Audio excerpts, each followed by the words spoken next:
He's not like the others. He's so strong and muscly and hot. Mikasa, it's a Titan. It's literally a giant dickless Ken doll with an emo haircut. Well, you guys talk shit about girls all the time. Why is it that when I talk about a guy, suddenly it's not okay? Yeah, those are human. Women, not Titans. No one here wants to fuck a Titan but you, Mikasa. A giant ravenous woman bid on the destruction of mankind? Speak for yourself, Connie. You can feel it, dude! You can feel it!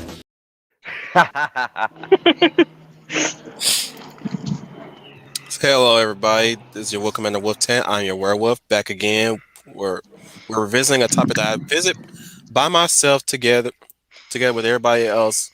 But this time I have a group this time. We're talking about video game movies. Now I'd like to talk about... Eloise, can you mute yourself real quick? Thank you. During this topic, it's mostly the format is a chill stream, but we're talking about our favorite video games, our video game movies that we actually did like, the decent to somewhat okay video game movies, and we'll talk about even the terrible video game movies and the history of the video game movies. Hell, we even talk about video game movies that are actually pioneering good video game movies. And of course, we'll talk about the upcoming Mario Brothers, starring Chris Pratt as the voice of Mario, which will be quite interesting. Yeah. I have with me Fish Chozo.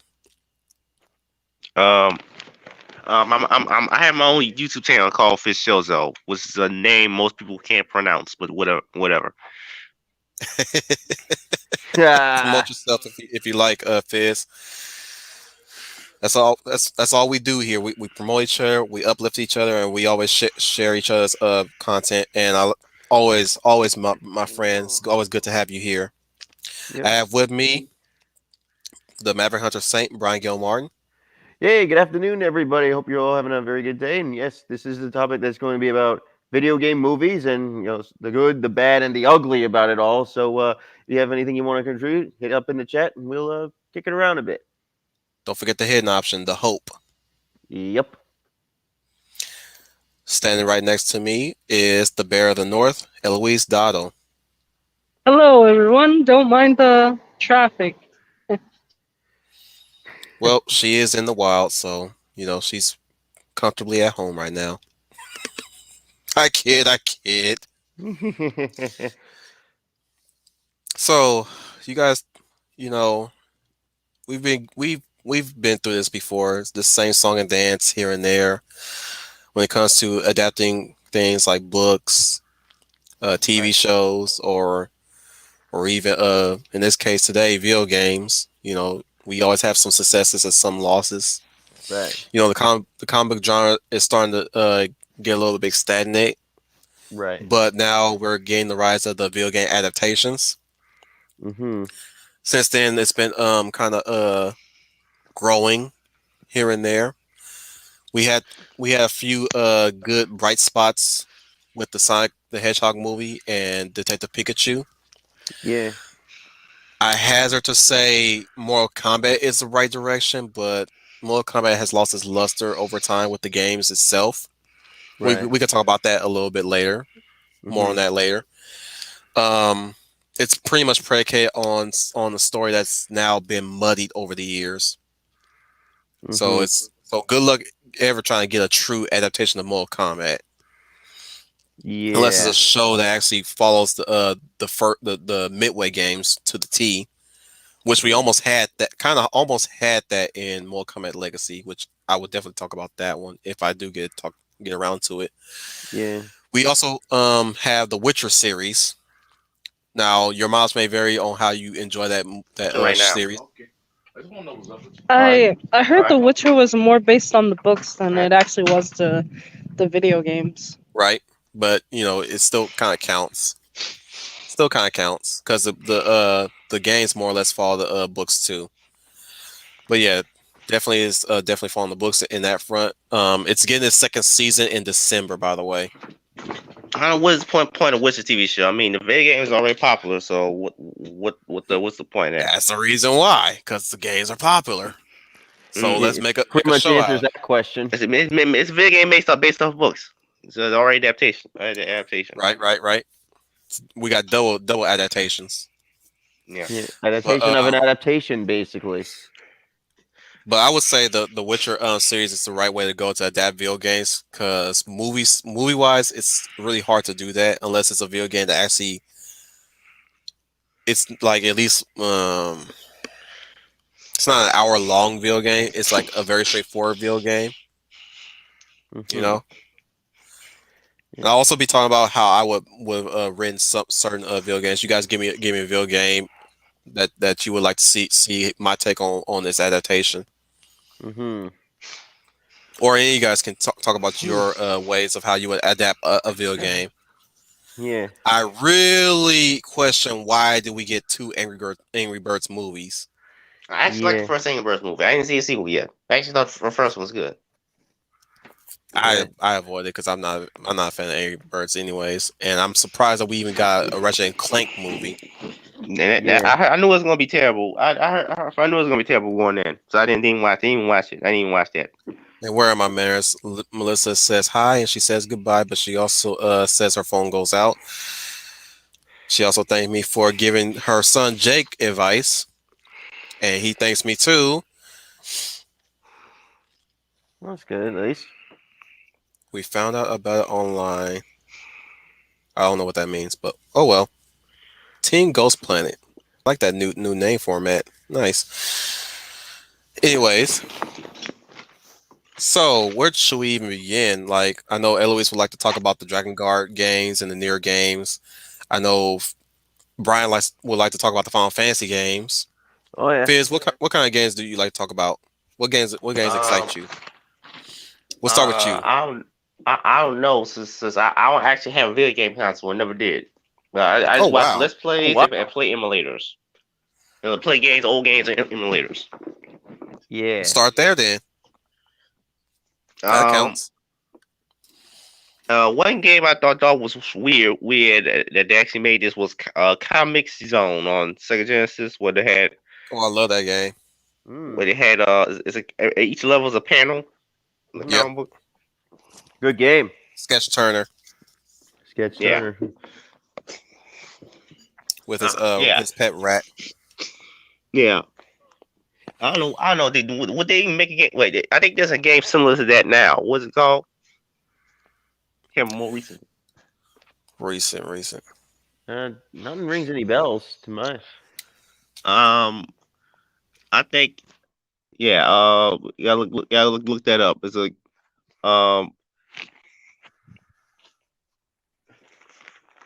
It's a comic style video game. I think this game came out more recently than that did that. I don't know. I don't know. I forgot the name. I know it exists though. Yeah. Here. He's muted. I'm not sure. So, what game would you like to? Yeah. So, what games did you play besides Comic Zone? Another favorite game I like is Battle Circuit, which is the old Capcom arcade game that nobody remembers from 1997. I think it must have been one of their earlier ones then. 97. Oh, 97. It was an arcade game? Yeah, I thought you said 87 for a second. My bad. Yeah, it's a game that nobody remembers or cares about. Yeah, because everybody was all hopped up on the Street Fighter series, especially the Alpha games at the time. They even pull a console.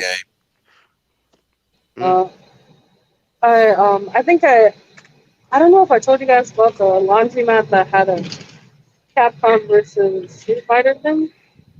Yeah. Or was it just Capcom? I can't remember. I think it was like Capcom fighting Street Fighter. Yep.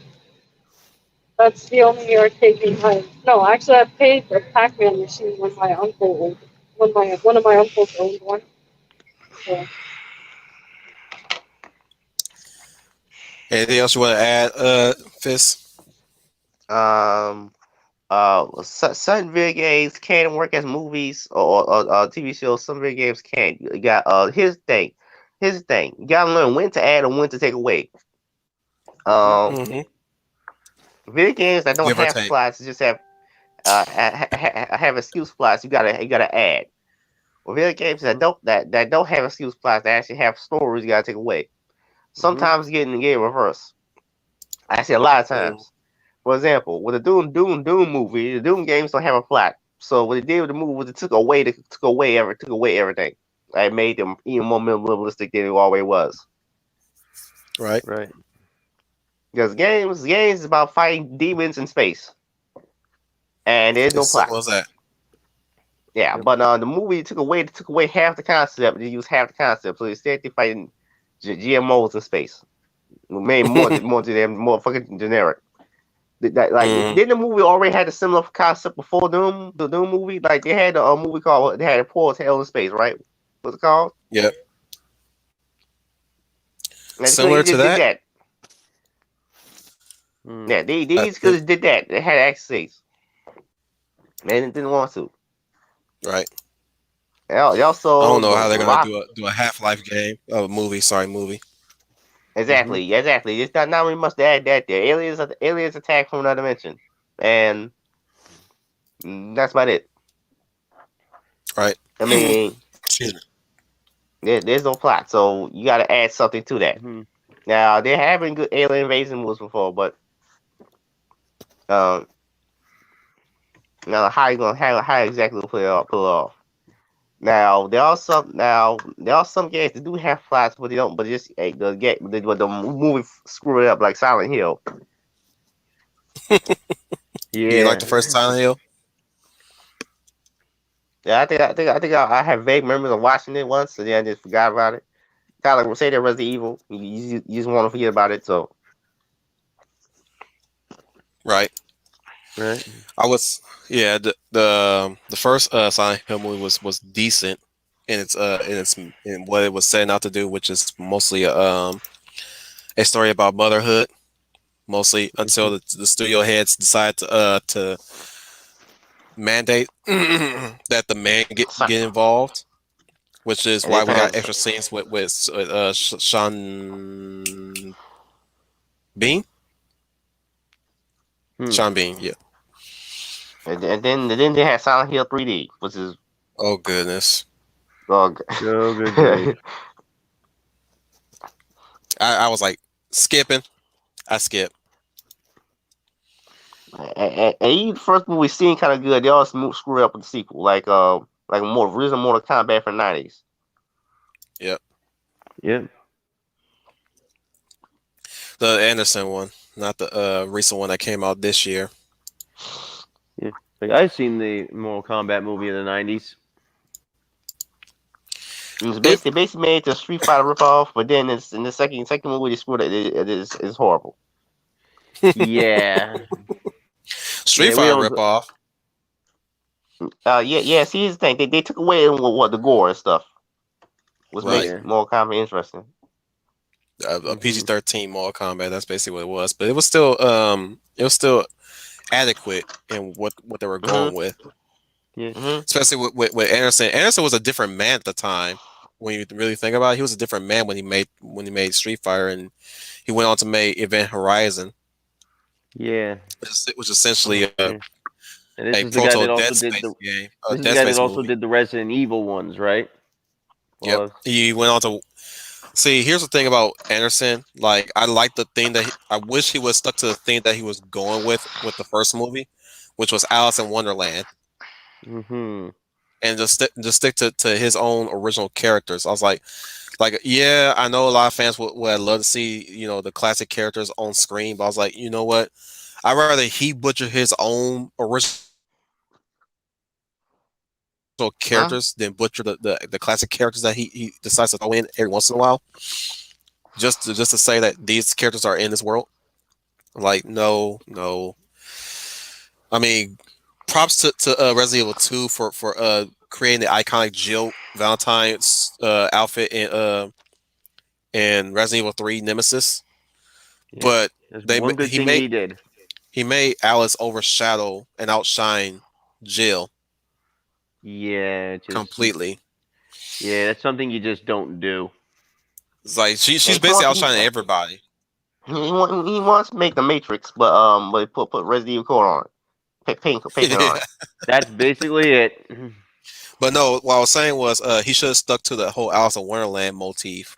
Like the whole first movie was Alice in Wonderland.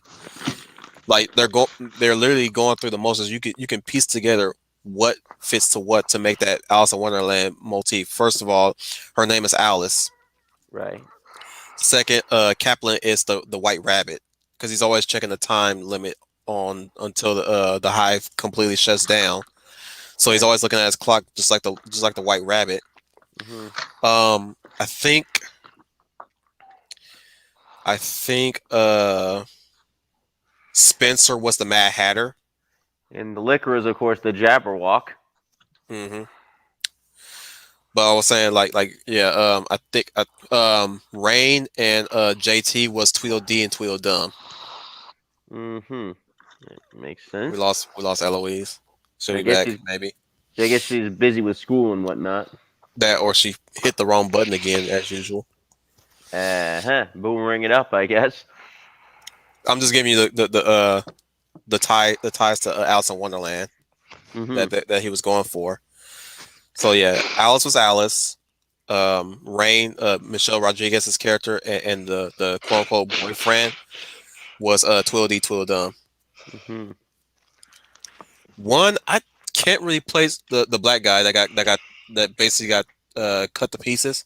Mm-hmm. I don't really know who he's supposed to be in that case. Yeah. I think Who would be the Cheshire Cat in that case?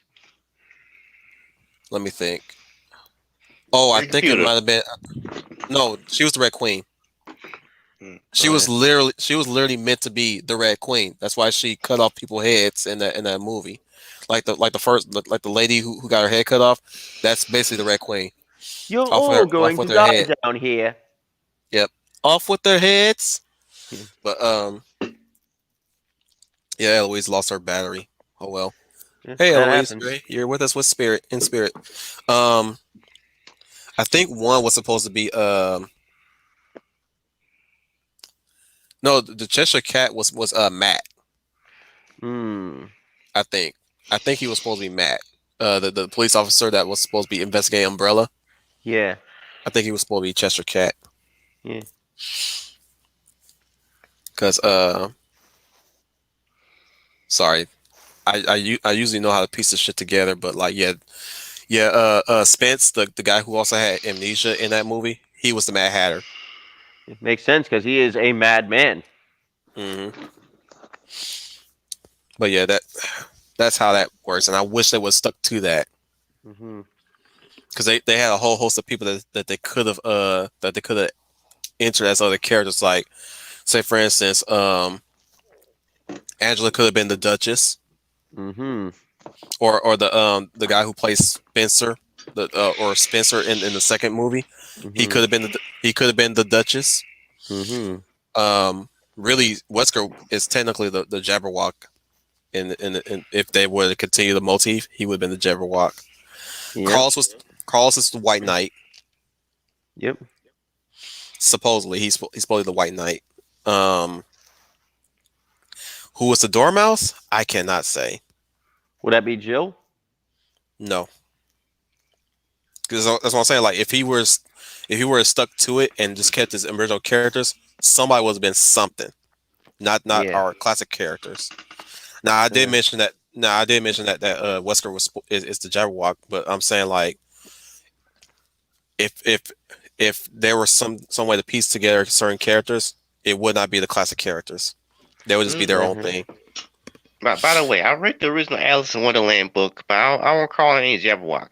It ain't Jabberwock. But then again, that's some of the one of the authors other books. He showed up. The Jabberwock showed up in Through the Looking Glass. Oh, the sequel. Okay. The third book was What Did Alice Find? And I wish that he would have stuck with that, because that was a unique concept, especially with the way how he was formatting the cameras. He positioned the cameras to fit the game's shifting camera angles whenever time you enter a new room, like the scene where she goes to take the take the keys off of the dead security guard that trains the dogs, right? The dog trainer. Yeah. Yeah. You see where the camera's positioned, right? It's been a while since I've seen the movie. It's positioned overhead, and all you see is the whole room. Just Or like like in in- Resident Evil. Or like in some areas where they're walking, the camera is viewed from afar while they're passing by the camera at a far distance. Just like their games. Yep. And that's another thing that I wish he would have stuck with. But he didn't. He went full on action movie over the years in later sequels. Oh yeah. And but even in like that first movie, it was pretty like action oriented too. True, but like I said, he still implemented some things from the games. Like even when she goes to kneel down to the dark trainer, that's literally how the character moves. The character animation moves to pick up something. Right. She literally kneels the exact same way how each character kneels down to pick up something. In the first 3 games. Right.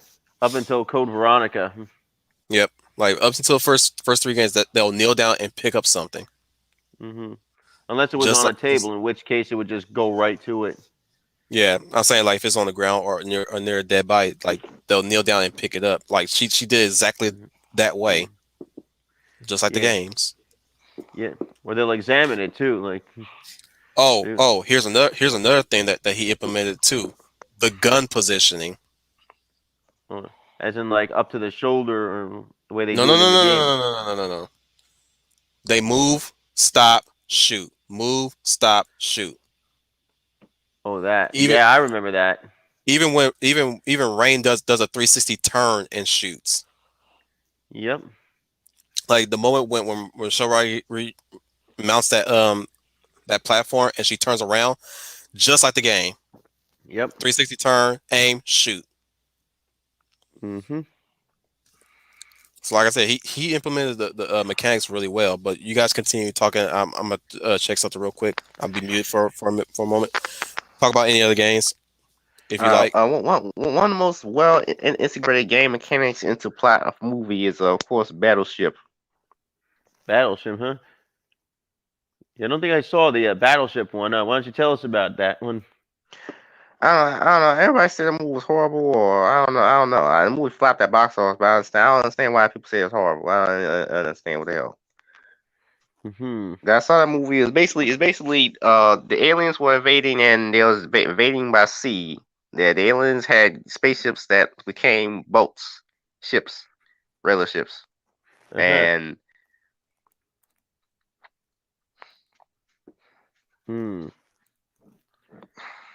Yeah, I don't think I've seen that one. And this was based on the Battleship game, right? Yep. And I think Round was in that movie. I see. Well, Matthew Flynn has just joined us. It says it does bug me that they made Nemesis sympathetic. Yeah, I can kind of understand that. Hey, if it shows up, what do you have to say about that?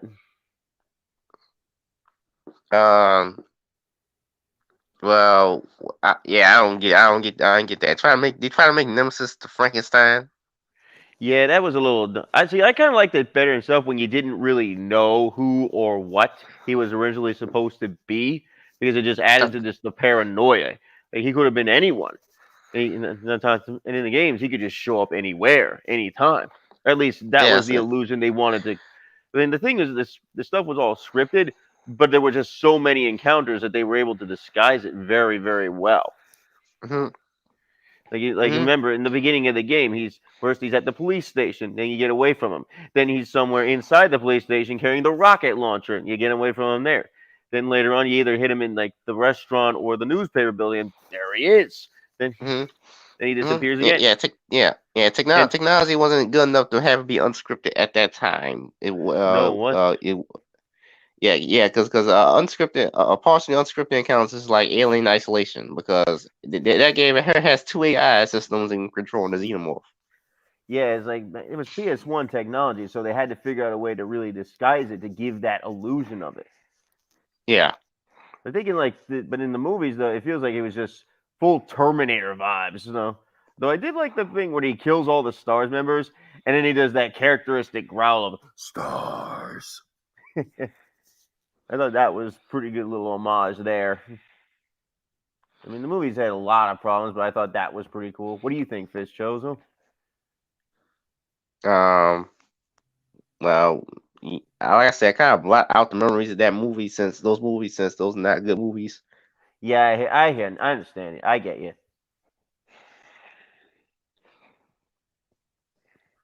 I mean, what do you think you would have done differently if you were like? I mean, me personally, I don't think I would have made it into movies because, like, a lot of those stages in Resident Evil could easily be like their own episode of a TV series or something. I know. Yeah, it's like even like in the original Resident Evil, the bits of the mansion could be like part 1 and part 2, and then maybe you go into the what do you call it, the Aqua Ring, and that's like part 3 or something. Just as an example, I'm just throwing stuff out here. One thing I wouldn't do is I wouldn't have every movie had the same protagonist. Right, because they changed protagonists every game. Like in the first one, it was Chris and Jill. Second, it was Leon and Claire. Third game was Jill and Carlos. And then Code Veronica had Chris and Claire, and so on and so on and so forth. Resident Evil 4 had Leon, who was just the main character. Oh yeah, and then that's when they brought in everyone's favorite damsel in distress, Ashley. No, am I being sarcastic there? You know. And not only that, but each movie would have some kind of different plot evolving some kind of a monster creature. Yeah.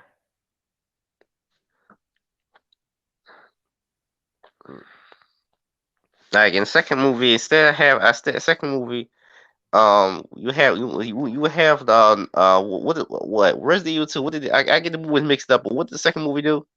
The Resident Evil movie did. I think the second movie just went straight to Nemesis, and they really didn't include anything about the G virus, which exactly. The second one, what did the G virus and stuff.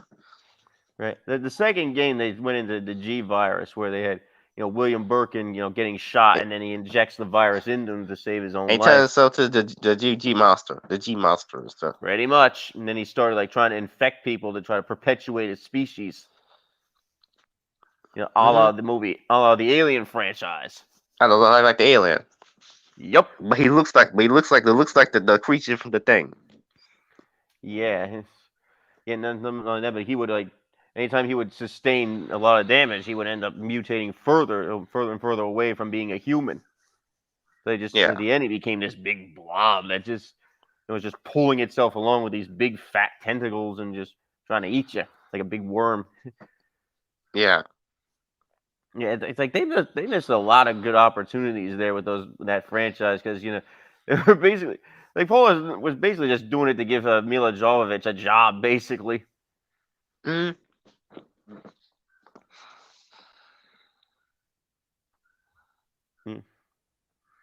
I guess you think Resident Evil would have worked better as like a TV series or what? I don't know. Or even I don't know. They make TV shows like that at that time. With that, with technology, special effects like that. Yeah. Yeah, I remember there was a comic based on it, but the stories were always just very, very condensed. They didn't really get enough of it in there. I think it was Wildstorm that did them. Yeah. At that time, TV shows had to have very limited special effects. Right. Actually, almost no special effects at all. Mm-hmm. Like the highest you get is Doctor Who. I think you're breaking up a little. Yeah. Okay.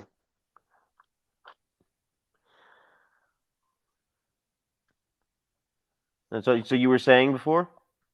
I said the highest special effects you get at that time was like Doctor Who on TV show. So I don't know what you could have did. You could probably. I know they did lose a lot of. They were still using a lot of practical effects at the time too. I don't think there I was know. quite So as have to much use laugh CGI. factor. Yeah, I didn't think there was as much CGI then as there is now. I know. Yeah, no. So yeah, TV show. How you have to keep it low scale. Yeah. You have to do like maybe rubber suits or something. Hmm. Yeah. Just as long as it doesn't look like, a tokusatsu show or something. Hmm. So Hmm. it's like, we got Matthew Flynn says, "Did you know the Battleship movie had a video game tie-in?" Actually, I did not know that. I know that. I didn't know that either. Yeah. Can't imagine it was very good. It's like a game based on a movie that was based on a game. Like, how do you figure that?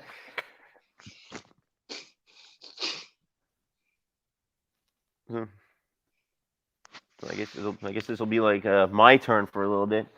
So I guess what to think of? I'm not really sure too many games actually would make good movies because they just go on too long. And as I discussed earlier, a lot of Yeah, like Metal Gear. Metal Gear is another one. Final Fantasy is another one. Even the Mega Man games would work. But Jozo, are you familiar with the Archie Mega Man comics at all? No, read those.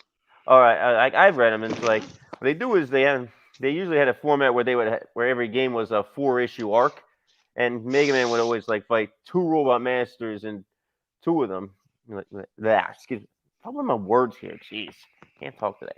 So it's like in the first arc, it shows Mega Man starting out like when he becomes Mega Man, and Wily before that steals all the Robot Masters. So in like the second part is him fighting what is it? I think which robots it was. I think it was Bomb Man, Guts Man, and Cut Man. And then the third part was him fighting Iceman, Elect Man, and Fireman. And then the fourth part is where he finally goes to fight Dr. Wily.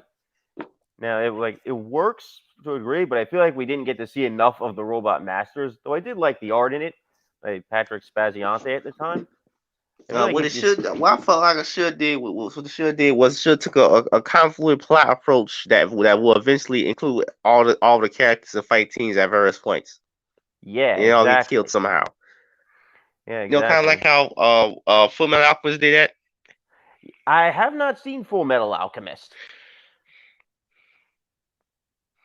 Yeah, actually. But continue. But continue. Yeah, so if it's like, for example, you have they all have different personalities. Like you have to actually have to do work and give each robot masters their own personalities. Yep. And that interweaves in the plot somehow. Yeah. I think they did they attempted somehow, but it's just the way the pacing was because it was their first arc. Yeah, it had to be longer. It had to be around 15 issues or something. Probably. I would at least say 10, or 8, Mm. Yeah. I think that was also because they were trying to focus a lot on Mega Man as a character as well. Mm-hmm. Sonic the Hedgehog was pretty good, says Matthew Flynn. Yeah, I've been meaning to see that one for a while. I've heard good things about it. Yeah. Most people don't like how they had one thing I don't get is how they had Jim Carrey and regular skin Jim Carrey as Eggman. Yeah, I don't get that either. Yeah, like say it can be the fat suit in the next movie though. Yeah, kind of looking forward to seeing. I'm kind of looking forward to see how they do Tails in the next one. I ain't Tails looking forward to that shit. He's talking. Wait, they're both talking. Why am I worried about that? They always do talk in the cartoons. So I know, but what I'm saying is, I keep thinking like they were adapting classic Sonic that didn't talk. Mm-hmm. Matthew, you want to join in with us?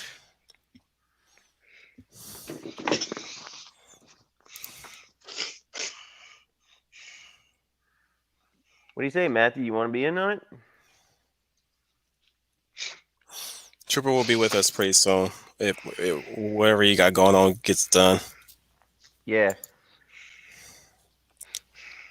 So yeah, we were just talking earlier about how I was telling Fish Chozo that a lot of video games really don't translate that well into movies because they just go on too long, and really a lot of segments in most games could just be their own episode. Like I was saying, Tetris like being one of the thoughts that they were thinking about doing, like really Tetris of video Tetris game the movie. trilogy. The Tetris don't have no plot or characters. How the hell? It's about block Yeah. on blocks.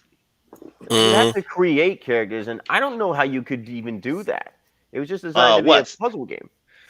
Yeah. Puzzle games literally have no plot to speak of. Most of them, at all. All Unless characters.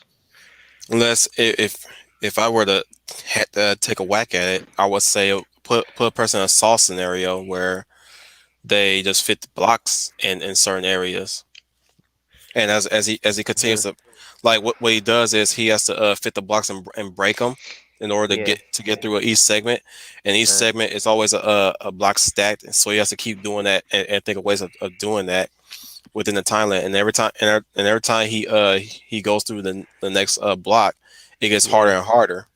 Like the way how when the blocks are stacking up and they're going faster and faster. Right. Something like that. You're like, live or die, make your choice. Yeah, it's like they're constantly falling in each panel when he reaches them, and like the more he takes too long, like the next door will have them already stacked up because it's like he has to get through it, and whichever door that fails, he has to go to the next one and try to solve that one as quickly as possible. It'd be like the movie Cube. Right. And it's just one long movie of him just solving those puzzles. Mm-hmm. And maybe he'll run into somebody along the way. Yeah, I guess that could work. That's almost like a survival horror kind of scenario. It is. It would be, like I said, it'd be Saw. Mm-hmm. Wow, do it. Essentially Saw. He just in there. The format would just look just like the board that you're playing the game on. The doors will have color coding. And each color coding, it tells you the level of difficulty it is. It's like either just he's just moving with his hands. It's like a big panel. He's moving his hands to open up the door. Yeah. And all the while it's just one wall just closing in on him. Nothing he's trying to do is make a Portal movie. How the hell is that going to work? I've seen some short films that kind of made it look like it could work. If anything, Portal don't necessarily have to have Shell escaping aperture. There was a short film where she does get out of aperture, but she's chilling, and she makes a cake. The thing is, though, you can go with her about Shell. So she really doesn't matter. She just has no personality. What does matter is Gladys. GLaDOS. GLaDOS. GLaDOS can still be around because we had her in Pacific Rim, so she was inside. She was in Pacific Rim. Wait, did I miss her? I saw Pacific Rim. I love Pacific. Yeah. You watched Pacific Rim, right? Yeah, I saw Pacific Rim. I think I missed her though. She's the computer. Oh, I didn't know. Yeah, like when Raleigh says rocket punch activate. That was GLaDOS. Oh, okay. Yeah, She even well, they didn't say GLaDOS. Yeah, it's the voice of GLaDOS. So that's the thing. It's like they don't outright name her GLaDOS, but her voice is recognizable. And she made a cameo appearance in Cyberpunk 2077. She was. You gotta have GLaDOS in Portal, but it ain't kind of Portal movie. But you don't need to have Shell, so you just cut Shell out, have some other random person. You can make it like almost like a dark Pixar movie with the robots. Yeah, that'd be fun. Like a Wall-E with a dark comedy. Yeah. Sounds pretty cool to me.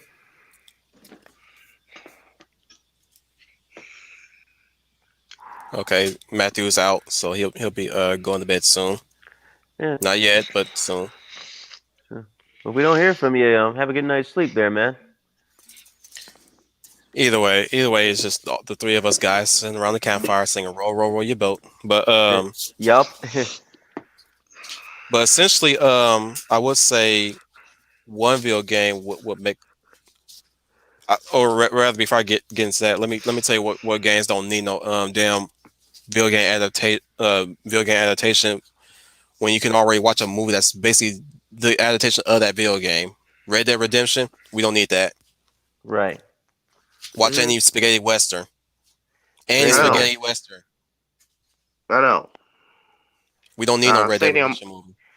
Same thing with Mafia. Yeah. Or even like Grand Theft Auto for that Watch matter. Heat.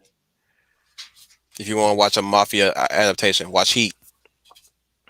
Or if for another example is Max Payne. Now, they had a movie that was terrible, but you need a Max Payne movie. Just watch just read Punisher. That or watch Hard Boiled Exactly. with Chow Yun Fat. Mm-hmm. Or in the case of Grand Theft Auto, we don't need no movie. Watch The Sopranos or The Wire or Oz. Maybe Oz. That's as close as you can get. Yeah, you're not seeing them going around snatching people out of the damn car or anything, or shooting up people at random, or getting chased by police. But it plays out the way the world plays out in Grand Theft Auto. Right. Watch The Sopranos and watch The Wire or Oz. You could probably even watch Black Lagoon if you're into that. Yep. To some degree. Or Hardcore Henry. Yeah. Which was one of the best video game movies, even though it's not a video game movie. Same thing with Upgrade, a video game movie that's not even a video game movie. Hell yeah. I love Upgrade. No, it's not even based off a video game. I mean, it doesn't have any mechanics similar to a video game. Upgrade. I don't know how you pronounce it is that one. Quick time events, maybe. I don't know. I don't know what to say about that. just one big long ass quick time event, and a bit of beat 'em up. It's basically a live action beat 'em up video game adaptation. Matthew Flint asks, "Are anime video games include?" Yes. If you, going back to Resident Evil, I actually was going to bring this up. Going back to Resident Evil movies, the 3D Resident Evil movies were kind of like the better versions. Varying degrees of entertainment, though. Because the first one, Degeneration, I didn't like the way how they designed Leon in that one. I also didn't like how Claire was going through some dumbass gun arc. Where she's trying to, like, you're in a zombie outbreak, right? And she's got this whole no guns thing going on, and suddenly she's having a hard time fighting a zombie off. I like to think that the creator of that movie really had it out for Claire for some reason. It was weird. It was really weird. Like, Claire is shown to be a badass in the games. Her brother is a damn cop who obviously, if you play the remake, she makes light that, or at least some implication that Chris has taught her firearm training. You know, she also has a knife attachment, right? But you're trying to tell me she has a hard time trying to fight a zombie outbreak? Really? Damnation is my favorite one because it actually has the best designed Leon in that one, and all the women are kicking ass in that one. Not saying I'm trying to be all feministic on that stuff. I just like chicks that can kick ass. You know. Speaking of which, one chick was able to put Ada Wong in her place. You feel me? And she was a ex-Russian general that trained boys to be living weapons. So of course she's gonna put Ada Wong in her place. You know? But then you also got Resident Evil Vendetta, which, oh my goodness, that movie was crap. complete crap. One, Rebecca Chambers was mishandled. Again, it's like they're treating some of these other female characters like they don't know what to do in a situation, and they made her into a damsel. Not that there's being a damsel is a bad thing per se. This is freaking Rebecca Chambers we're talking about from Resident Evil 0. The bad guy's motivation was weird. He was a weird character, and of course it had, I would say, by far the most decent Leon design, but not the best characterization at all. Yeah. Yeah, I think the way they handled those characters in the movie didn't really make much sense. I'm talking about the 3D movies, by the way. That's what I'm saying.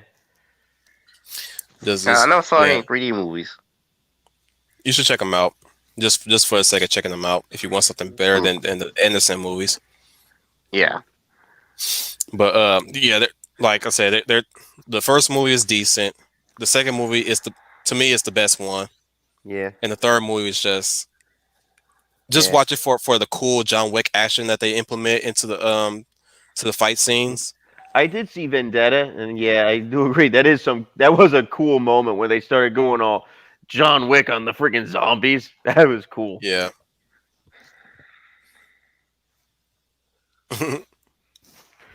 Matthew Flynn says the Doom movies stopped drawing from Doom 3. Well, you wouldn't want to use Doom 3 as a template because Doom 3 is not really that great of a game in the first place. It's fun, it's scary in some parts, but it's not the best. It's not a Doom game, in other words. It's essentially Resident Evil in space. Yeah. So basically, Dead Space. Speaking of Doom Annihilation, fuck that movie. I never heard that. I refuse to watch it. Yeah. It's based around the recent Doom 2016 game. Mm-hmm. They minimalized the BFG. They got a female protagonist that's like cookie cuttered. I wouldn't really call her an SJ Hobo's wet dream per se. Yeah, right. Because they do give her PTSD to some degree here and there.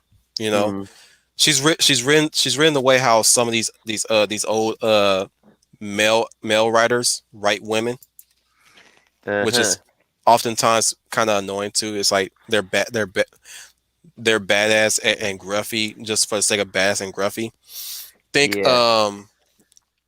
Think Celine from Underworld. I get you. Yeah, I mean Celine is still a good character, somewhat good, decent character over time, but like you can obviously tell that this was written by a dude that this is what he wants out of his females, which is fine. You know, that's what you want out of your character. That's fine, but I wouldn't call her a SJ Hobo's designed character because she does show some skin. Yes. Yeah, and she at least looks like a woman. I take it. Yep.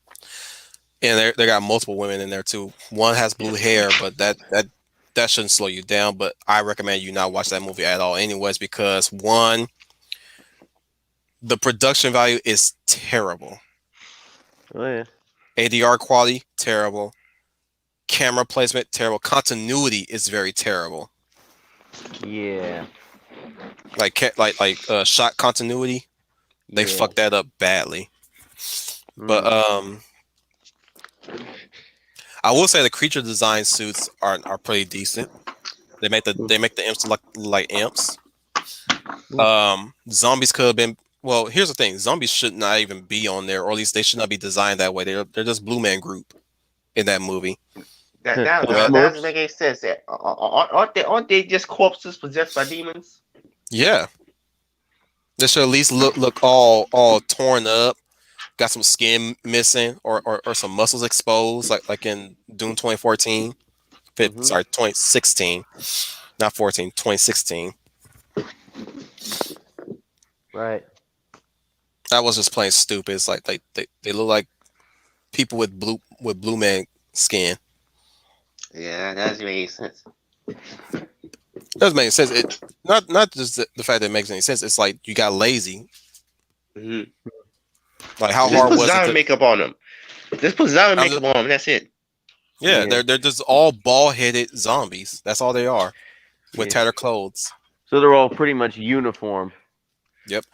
That and what's weird was the imps are able to the imps try to suck out your soul for some reason. I didn't like that.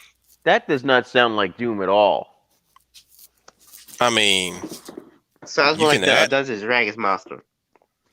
yeah, I'm like you can add that, but like, what wouldn't it be more productive for them to just kill the person rather than try to suck their soul out? Yeah, that sounds more like some any other game other than Doom, really. Um, I mean, Doom the monsters just freaking kill you. but I think that's the only creatures that they fight is the imps. They don't fight any Hell Knights or maybe Pinkies. Or cyber demons. Cyber demon, the cyber demon. Yeah. No Spider Mastermind. Nope. Like, They put don't it even like have this. the memes either. Put it like this: when she got into the hell world, that's where a lot of variety of enemies start popping up. Even one that seems to talk to her, which was obviously a created creature. It was never in the games at all. Right. Hell, they didn't even bring out no what's that thing called? Pain elemental. Which would have been nice because like the paint elementals look close enough to beat. You know, so all you have to do is like soup up one of the imp suits to make it look like a paint elemental. At least. But whatever the budget was, I guess they couldn't do it. I would love to see how they would handle the Mancubus. How they would have had to design the Mancubus. Obviously, he would have to be CGI. Right. Unless you really want to go through the manpower to at least like construct a Mancubus suit. And here's how I would have done it if I wanted to construct a Mancubus suit. It would have been up to size. But here's the camera trick. Putting in front of footage of movement to give the illusion that it's moving. That's an interesting idea. Mr. Yep. Sosa, what do you think? I can't disagree. Yeah, the problem will be we wouldn't be able to pull the camera back to really show it walking. It'll have to be at least like close up, but not like pretentiously close up to it where it just takes up the whole screen. Right. Almost the whole screen. Like I wanted to at least pull it back just enough to give it the illusion of movement. And you probably might want to show the protagonist in it, right? Of course. Yep. There you go. But it'd be like what they did with Captain America First Avenger, where they're walking in what looks to be the forest, right? But they're walking on a treadmill as they're walking, and you see the basically back in the days of how they film motion in shows or any commercials. Yeah. When they're those even in backgrounds, movies. right? Yeah, even in movies, like you got the background moving, you got them in the car. You could tell that they're not actually in there if it's done incorrectly. If done incorrectly, you can tell that they're not there. But done correctly, in your mind, you know they're not there. But at least it looks convincing enough. It creates the illusion. I'll give you one example: Scarface. Scarface being one where it's very convincing. Yeah. But yeah, that's how I would do the Mancubus. If I had to do a full life-size suit for it, animatronic even, or at least if it had to be animatronic, like I said, this is a movement would be difficult. I think we'll have to use a CGI for extra movement. But I definitely want it to be life-size, so at least we can have a living thing there for the actors to bounce off of. Yeah. I like this comment by Matthew Flynn here. I'm here to kick bubblegum and chew ass, and I'm all out of ass. Why do we even need a Duke Nukem game at this Duke Nukem movie at this point? We don't. You can literally watch any sort of one of those hyper masculine action movies, and it's pretty much the same effect. I got the very one. They Live. That's Duke Nukem. Yep. That's where they got the line from for Duke Nukem as well. But yeah, that entire movie is Duke Nukem. The only difference is that it's not super futuristic. There are no strippers, but it's got the genetic makeup of what makes Duke Nukem. He's fighting aliens too. That's already that basically has control of the planet. Yep. Only thing that he needed was pig aliens and big aliens and everything, and strippers and dames, lots of dames. Yep. And there's your Duke Nukem movie. Yeah, I challenge anybody to actually do some straight up camera work and photo work to make that look like a Duke Nukem movie, straight up. Yeah, pretty much. Like you can even have Keith David in there, and it'll just be him. Like you can have the Duke Nukem voice lines while they're doing the fight scene. That sounds like it'd actually be pretty funny. Like Keith David will smack Roddy Piper, blood your ass. I got balls of steel. Angry Big Al's here. Hey, buddy. I ain't changed my mind. You like what you like, Big Al. I'm not the professor. It's free for all here. You free to like what you like. Doesn't mean I have to like what you like. Yep. But you're still a human being overall. Yeah. Because I look, you get because Angry Birds was hilarious. The first one, I didn't see the second one yet. Yeah. I'm surprised they were able to pull a plot out of that. I'm Yeah, surprised James there Harry even was Potter an was Angry Birds movie. Yeah. Yeah. You see, here's what they did. Here's what they did. The gangster plot. So what they did was they had basically made a comedy movie Mm-hmm. about birth anger issues. Yep. Right. Who Larry knows how to take out the pigs. And then the pigs show up, and then they all gotta have a fight here and then stop the pigs from stealing the birds' eggs. Mm-hmm. Why is every sequel in these freaking anime movies always got to deal with the ice?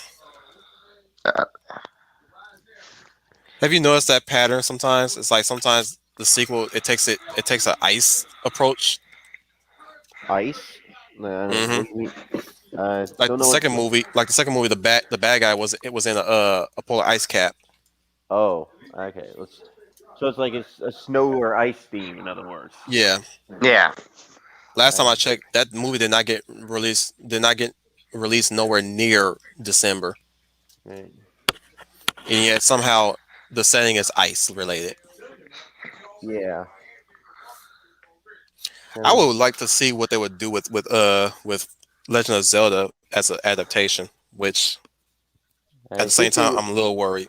I think they would handle it very, very horribly because And be woke. No, I'm making a woke. They try to make Zelda into a strong Quamin or some bullshit like that. The best way. I talk about making Link a female. Oh, it'd be Dykes. Well, here's the thing. The one way they can go about it is still the Witcher route. The issue is which game would they adapt? Because they damn sure won't be able to adapt the first game because the first game is just you just going through the motions. They'll probably try that Ocarina of Time because that's the most popular one. That and has a very well-defined story. Right. That or Majora's Mask. Or Breath of the Wild. The only one I could see is probably Link to the Past because it does have a lore to it. Mm-hmm. It would have to be between those three. It couldn't be ages or seasons, even though they do have stories. I would love to see how they do Four Swords. Mm-hmm. Only because I want at least one of the Links say, "Well, excuse me, princess." Just like the old 80s cartoon, right? Yeah. At least one of them, like Zelda might say something to one of them. And he's like, "Well, excuse me, princess." I guess that would be cool to hear just for old time's sake, because I did watch that show when I was a kid. I didn't watch that at all because it was before my time. I wasn't born yet. Right. Right. Jeez, I feel Hell, like an what's old another? man now. Again, I keep talking about that don't need no adaptation. Freaking Uncharted. Watch Indiana Jones. I know. Yep. It's watching Indiana Jones. That's all They you call need. it Dude Raider for crying out loud.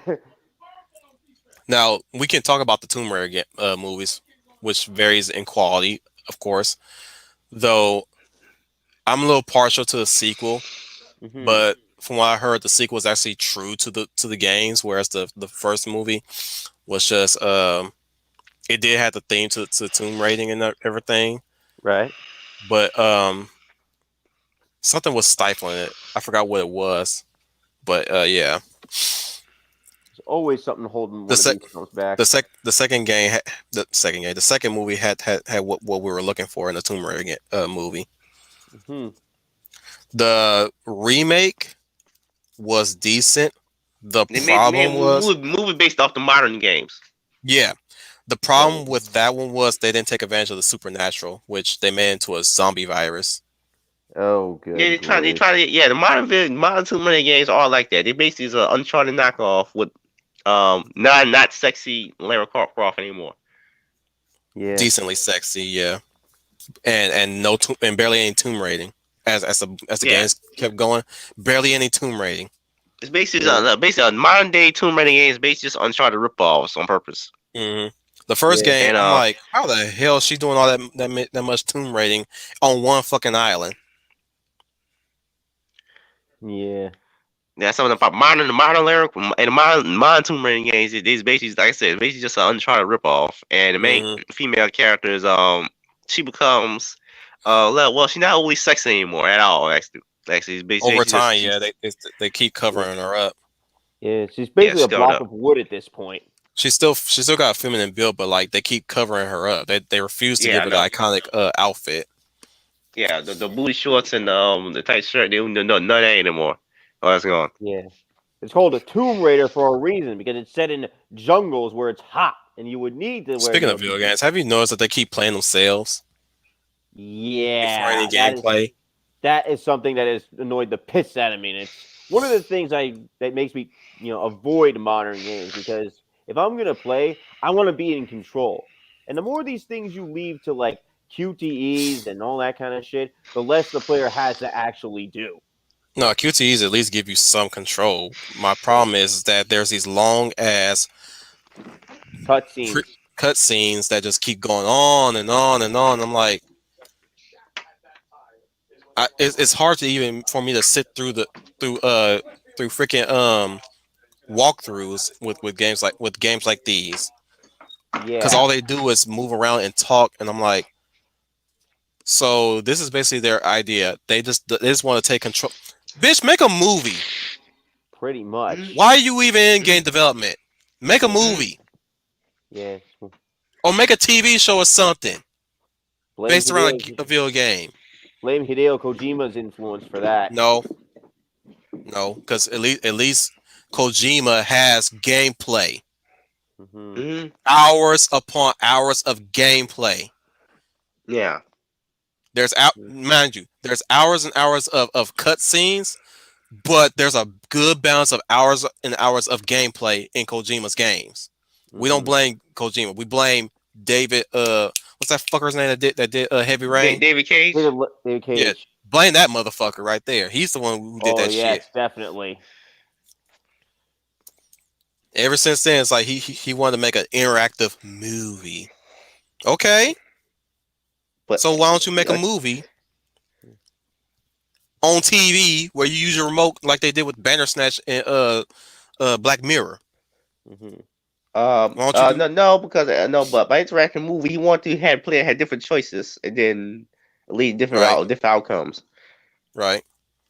But most games, it's like they play themselves these days. It's like what too many cutscenes, not enough real gameplay either.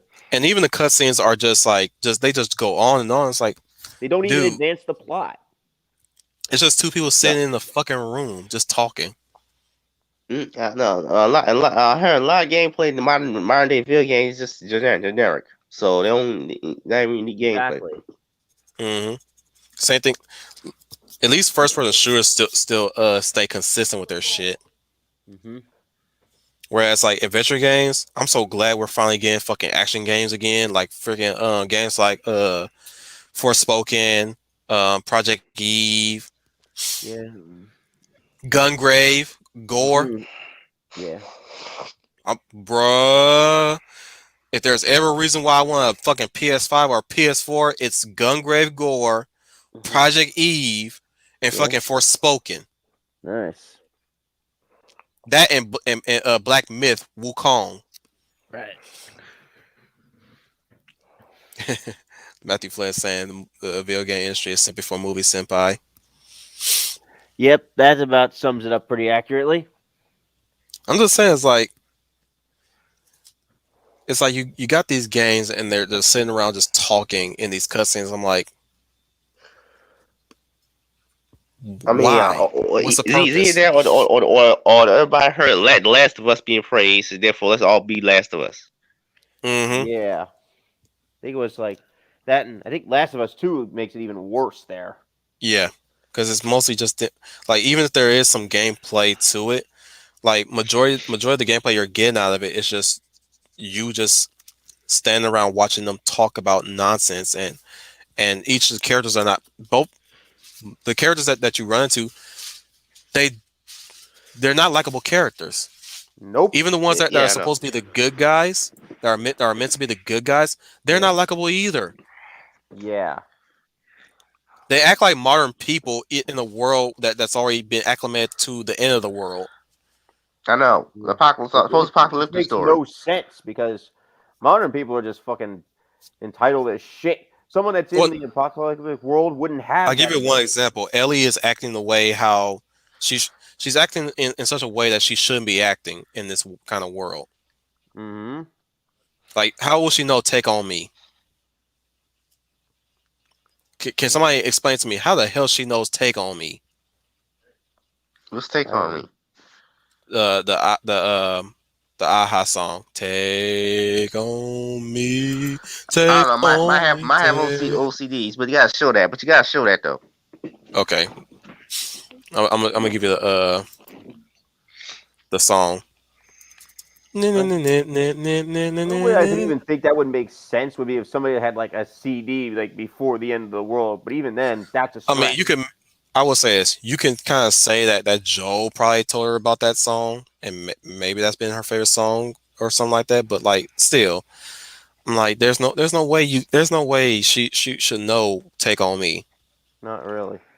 Like I said, not unless there was like some surviving physical media, but that's very unlikely. And last time I checked, I hardly ever saw any lights being on at the time in The Last of Us. Yep. So, or at least if there's any surviving music, you'd be hard pressed to find any. Let alone something that would play it. Yep.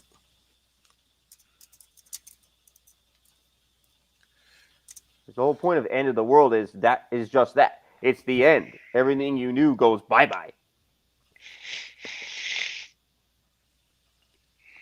Give me a sec. Fitz shows you got anything to add to that? I won't question. It's a post-apocalyptic setting, so a lot of things you just left over. And how is a gender fluid character supposed to exist in the end of the world scenario? Now that don't make any sense. That don't make any sense. In that scenario. There's a character named Lev on there that's basically gender fluid. Now make sense. Now make any sense. You can't have transsexuals in the time period when you got no doctor hospitals to transition you. Well, she didn't transition. She's just a female. She's got all her lady bits, but she goes by a male name. Why does anybody care? So she's dressing in drag, probably too. That's the make believe world they want you to believe in. I shared the music in the private chat, Fizz, if you want to check that out. But she literally sung that on acoustics to a lesbian girlfriend. I'm like, how the fuck she knows Take On Me? Yeah. As old, like that's where the old songs would literally fade in that world. Like you'd be hard pressed to find anybody who's probably still around that knows the old songs, old ways, will be still alive. Either they're either killed by marauders, or killed by the regimes that they live under, or killed by the fungus zombies. or became a fungus zombie. Like you'll be hard pressed to find anybody who knows old shit like that, aside from Joe, maybe Tommy, or any other. Like you'll be hard pressed to hear somebody, or at least like there's no explanation as to how she. I'm just saying, there's no explanation as to how she knows that song. Yeah. Amongst infinite numbers of songs that she could have picked up on. Mm-hmm. So I'm like, how the hell you know "Take on Me"? Yeah. Like some people will be making up new songs around that era, around that time period. It's like you wouldn't be able. You'd be, like I said, you'll be hard pressed to find anybody playing "Take on Me" here and there. You're hard pressed to find anybody playing anything from pre-apocalypse. And post. It's like that doesn't make sense. And of course, back to Lev, that would not have worked in the post-apocalyptic world. But they want you to believe that shit will work. I'm like, bro, all those dude. Truth be told, let me spread the truth. All those transgenders will be dead. Nope. Yep. Nobody in the apocalypse would like a transgender at all. I know, because Nope, they got they would reproduced, not. repopulate the human race. And they wouldn't work. They would die. They would kill them. Exactly. Or if anything, cannibalize them. There's no room for hormone blockers in that scenario. I know. Yep. It's like sperm base will be dead. The sperm will be dried up. Ain't no way you're gonna use a sperm donor if you want to be a transgender in the post-apocalypse world and you want to have a baby. Ain't no way you're gonna do that. Nope. You have to do it the old-fashioned way. And even then, that still wouldn't work because your equipment ain't gonna work properly. No, it would not. There's all those hormone blockers you took.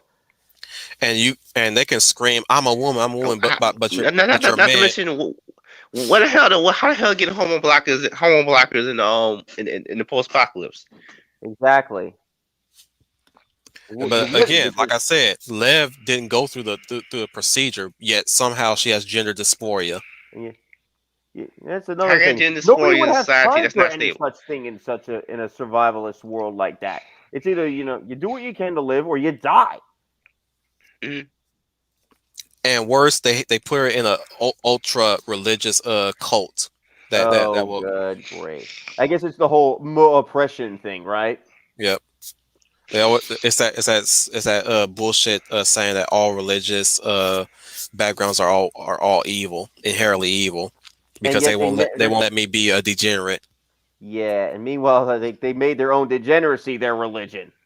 So by your own admission, your degeneracy is bad because it's a religion. It's been legitimized by the you're basically legitimizing the fear from the religion.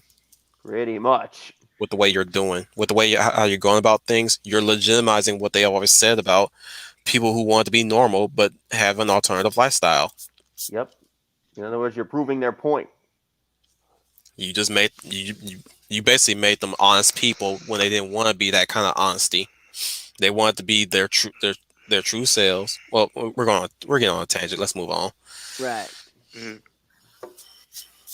But yeah, that's fuck you, Neil Druckmann. You fucking cock. Wait, you don't got no cock. You know what? I got the right clip for your ass. I'm not into guys with vaginas. Oh!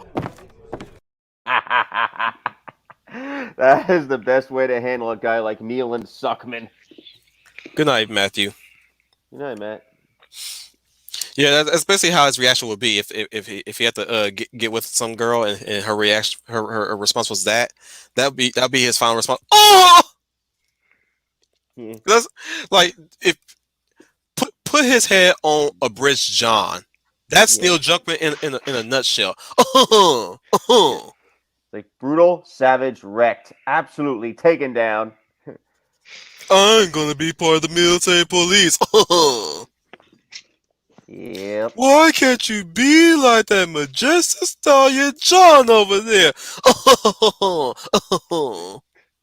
Yeah, Neil Druckmann has standing for himself gets screwed by the man thing. In Last of Us 2. Other way around. He's boning her up the behind.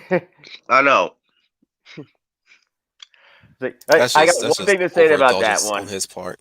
I got one thing to say. In the midnight hour Secret Momo. You know what I mean? Right. I couldn't resist now that we brought up Abby Zilla. Now, I would say the Castlevania series is, for better or worse, a good adaptation to some degree. I've heard good things I about saw the first couple two of seasons. episodes. That's it. Okay. Did you like the first 2 seasons? Kind of. His thing. The second season focuses exclusively on the villains, and the first season, this like I said, it's kind of like designed to be a prequel to the second season, like explain where the heroes come from, and that's it. Yeah. Because it's kind of like it's backwards. Well, shows overall storyteller standpoint really good, but it's kind of like it's backwards. Like they explain the backstory of the heroes, and then they just become background characters as the villains take the main center of the stage in the second season. Yeah. Right. Because kind of like our verse how normally supposed to go.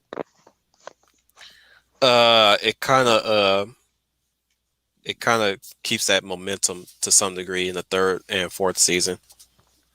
Yeah. You do kind of get what the heroes are doing. Kind of get a little bit of where they're heading at this point. The only thing that was kind of like stifling the that series is that like you have wanted to see certain heroes interact with certain villains, whereas certain villains have already been they're basically just trying to one up each other throughout that whole series, and the heroes have no complete involvement in that. They're just the heroes just doing a job right now, which is kill night creatures. Yep. I wouldn't say the heroes, the villains are the heroes of the story. It's more of they're just the focal point of the storytelling at that point. Like you get a sense of where the villains' minds are. They're still villains, mind you. Yeah. Don't get the wrong idea. That's where the writing is superb on that one. It's like you still see them as villains. They're still horrible people. As opposed to like how modern writers try to make their villains sympathetic or say that they're really the good guys or some bullshit like that. Yeah, like Camilla like owns the scene in the seasons that are focused on her. After that, when she gets her moment to shine, right? But she's still a villain. Like you want that bitch to die. Yep. Same thing with Dracula. Like even though he has the sympathetic backstory, you still want Dracula to die. Yeah, because he's a bastard. You get a sad moment with him, but he eventually dies. I mean, you're crying at the end because you pity him, not sympathize with him. You pity him. Yeah, there's a difference between pity and sympathy. Even Alucard pitied him, even before they had their whole knockout dragout fight. It's like pity in the sense that you wish they could have gone somewhere different instead of the way that they did. But yeah, it's like they're still villains, and like a villain, they get defeated. Unlike Isaac and say Hector or any of the later villains introduced in season 3 and then onward, like either way, it's like you're not gonna like them. It's like it's not the intent of making you like these characters, right? Not with that intent. That's how I see it, though. That's how I see it. It's like it's not with the intent of if you trying to make them, if them trying to make you like these villains. It's like you just kind of see where they're coming from in that perspective. That's all. Yeah, like there's a difference between explaining the villain's motive and trying to say that he's really, not such a bad guy. Kind of like with me when Magneto approaches Shaw. First of all, I agree with everything you said, but you still killed my mother. Pretty much. From first class. Why would we even want an Army Man movie? Army Man. Hey, we have Full Metal Jacket. That's even better. Not Full Metal Jacket. Just watch any action war movie, like Black Hawk Down or say watch the Expendables. Actually, that's as close as Army Man you can get. Expendables was pretty good. It's like all you gotta do is color their asses into green, Pretty much. And color the enemies yellow, you good to go. Good to go. Mm-hmm. Now all they need is a freaking what's her name? Vicky. That's all they Yeah. need. Then again, Um. you could make a movie out of that. What you gonna say, Fizz? One video game that could work as well adaptation is Gears of War. Yeah, Here's the war. make it an animated show, though. I would say Yeah, go I agree. animate, go animate with it, like Dead Space, Dead Space, Dead Space Downfall and Aftermath, animated movies from a video game. The first movie is really good. The second movie was told in anthological style, which the art style flips every time. Mm-hmm. But the main story that's going on with the interrogations is done solely on cell shade 3D CGI. I mean, Mm-hmm. whereas everything else is 2D animated. Yeah. Varying degrees, by the way. Take your pick on which one you think it is right for you. But the first movie is pure animation, 2D animated. It's freaking amazing how they animated the blood and gore. Nice. So check those out if you want. That and it's another good animated video game movie. I'm hesitant to say Final Fantasy Spirits Within because that's not really a Final Fantasy movie per se. It's a sci-fi movie with a Final Fantasy title. Yeah, I have not heard good things about that one. Well, on it without the title alone, it's serviceable somewhat. It's just not a Final Fantasy movie. No. I guess that's why it bombed so bad as it did. Then again, we did get the sequel to Final Fantasy VII, Final Fantasy Advent Children, Final Fantasy VII Advent Children. I still have that on disc somewhere, actually. I have the Blu-ray, the completed version. Oh, nice. Then there's Kingsglaive that was used to promote Final Fantasy 15. Yeah, I heard about that one. It's good on its own. The problem is the fact that you essentially have to watch it to get most of the story of Final Fantasy 15, which they broke it all down into several things. Like, say for instance, the DLC that was free on demand. That's how you were able to get the rest of the story of where everybody was and how everybody got to where they got. Because like if you play the main game, just the main game alone, it skips over so much shit that like when things happen, it's like, okay, what the fuck happened there? Okay, what the fuck happened there? Like Gladio getting a scar across his forehead. You got to play his story to get that story. Right. Why did Pronto go missing? You got to play his story to figure that out. Why did Ignis lose his eyes? I bet you know the answer to that one. You got to play his story. There's even a story dedicated to fucking Arden, the main villain. Oh, good grief. And I was like, I was at my limit, and I fucking traded that game in. I was like, I'm not even finished to play Arden's story. Yeah. I'm done. I was like each of the game, the side stories that you play are pretty neat because each and every character handles differently than Noctis. But it's like, why is this not in the main game? Yeah, that's the problem. It's like, sounds this like a could big marketing scheme or something. Good thing it was not used to freaking penny you for more money. That would have been really. I would have been really pissed off. I think I got them for free, or maybe I got the pass, and that's why I was able to get them for free. It sounds like it could be a borderline example of that, though. Even if they did sell them, they sell them for cheap though. Like around if they were selling them for cheap, like around 7 or 8. But like, yeah, it's like, really, why is this not in the main game? In fact, why didn't we get the original build of the game, which is, it's almost essentially playing like an action Devil May Cry game, Yep. But like each and every one has their own little unique battle abilities, and you can even cast spells, not throw spell grenades like you do in the main game. Because essentially what the spells are, they're spell grenades. Right. By the way, Mhm. do you think if the Mario movie is successful enough, Nintendo will allow a Kirby movie? I'd love to see a Kirby movie. You think Kirby could work as a movie? I'm not ready for him to be in CGI though, because I don't know what he would look like in CGI. Wait, actually, I do. It's fucking Smash Yeah, the Brothers. game's there. Yeah, it's Smash Brothers. Smash Brothers. But this is a movie studio though, so I don't know how they would design him.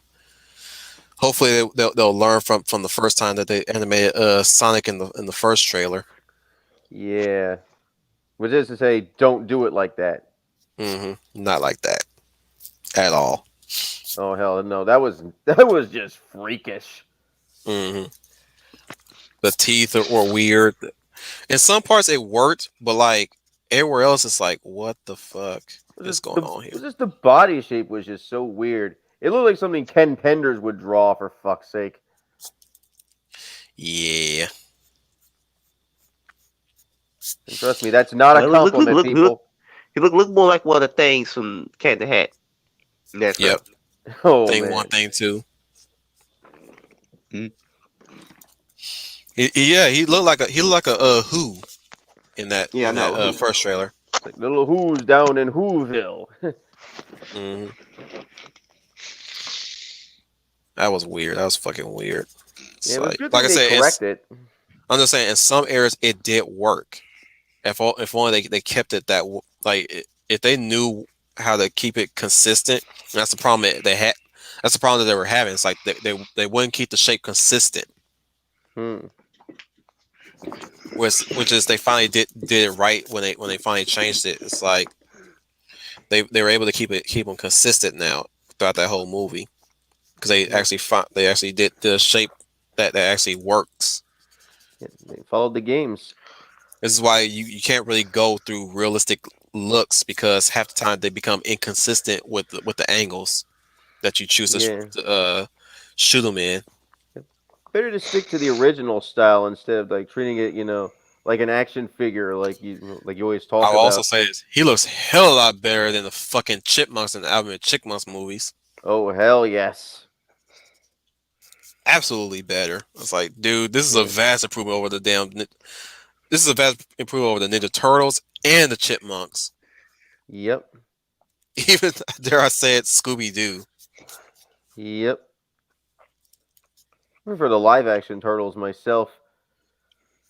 But we're not talking about those. We're still sticking on milk games. Right. Damn it, Elias, why you gotta dip out at a time like this when you could? This would have been a good opportunity to talk about the near games. Yeah. But we'll talk about it next time. We'll revisit this topic again. Yeah. Definitely. Hopefully by that time Aloise will be out of college. Yeah, it's like we don't have to wait for her to take a college vacation.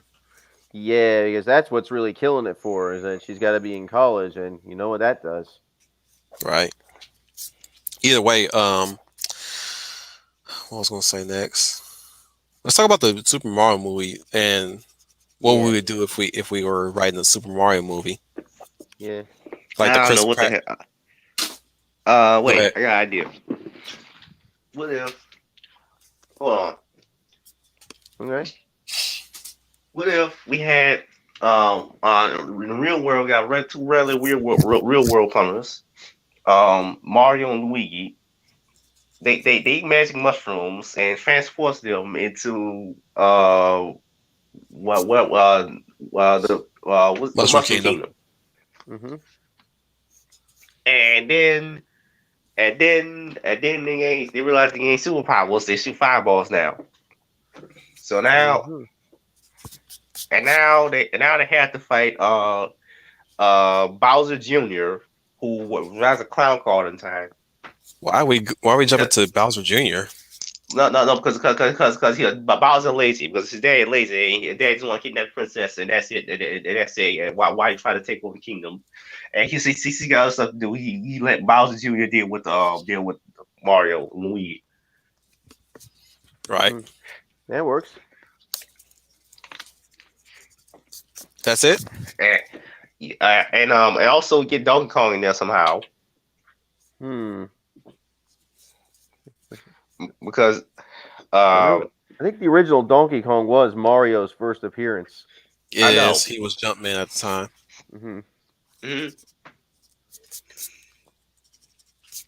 I know. An ancestor he fought.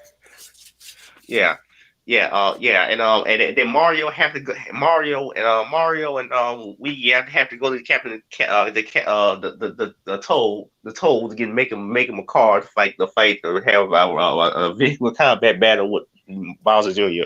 That'll be interesting. Be pretty cool. Brian, you want to try your hand? Yeah, I think I'd like to. That seems I'd like to see them fight the different Koopalings with the different powers as well. Mario World. I think the Koopalings were also Mario 3 and Mario World. Go with Super Mario World right now. Yeah, so we could see like the feather, and I wonder if we could include some of Mario 3 in there as well. Because remember, Mario 3 had a lot of the power-ups like the raccoon and the frog, the hammer suit, and all them. You wouldn't be able to implement all that in a 1 hour, let alone 2 hour movie, dude. Good. Yeah. Stick to one game. Yeah, probably guess we'll have to do Mario World it is then. Where they first introduced Yoshi. Yep, that'd be a good idea. And Luigi. Well, actually, Luigi was in the first game too. Yep. I think. If you play 2 players, I think. Right. But continue. Luigi was in Mario Bros. Yeah. Yep. Regular Mario Bros. He's been in all of them really, except maybe the only one. Yeah, I'm getting all messed up here. Just stick to Mario World, where Luigi is very prominent in design. Yeah. And Yoshi was first introduced. Yeah. So, how to go about that? Like if you remember in Mario World, like when you visit Yoshi's house, he says he was looking for his friends, and then the first time you find them, he tells you that he was trapped in an egg by the Koopalings. Maybe we could. That's your plot right there. Yep, and my sentiments exactly. Biz Joseph, what do you think? Yeah, I agree.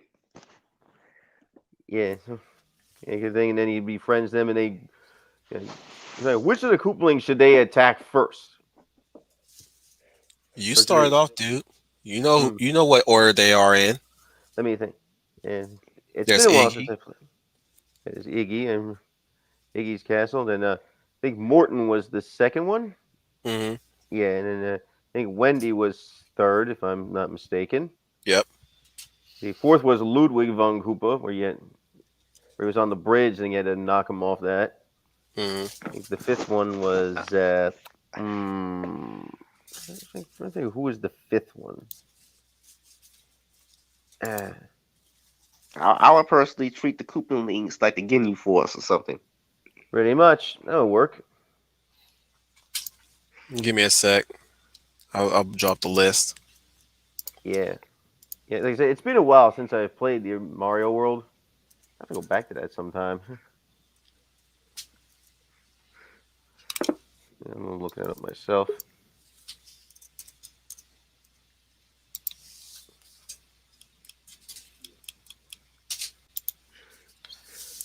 Welcome back, Eloise. Hey there, Eloise. Hello. I'm finally I don't know if you guys can still hear the traffic. Oh, we sure could. Oh yeah. Don't feel bad. I know. Larry, Morton, Wendy, Iggy, Lemmy, Ludwig, Roy. Yeah. But in what order, I don't know. Yeah. They might have So been that what order. topic are you guys on? We're talking about Like- the Super Mario movie. What we would do if we were writing the Mario movie. is there really like a plot you could get out of that? Because like, isn't it just like rescuing I the got Save the princess and that's princess. it?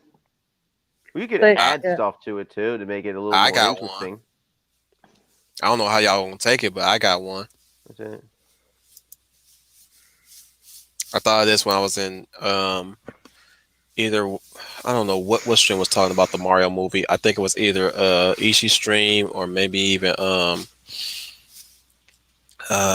maybe Troy stream or the professor stream maybe. You know what would have been funny if instead of doing like some Super Oh, it's Mario Ishi stream. Brothers, they did Mario Racing, whatever it's called. Super Mario Kart. Yeah, like a story like that. With Man, you just such a featuring that. poser. What? How you gonna confuse Crash Team Racing with Mario Kart?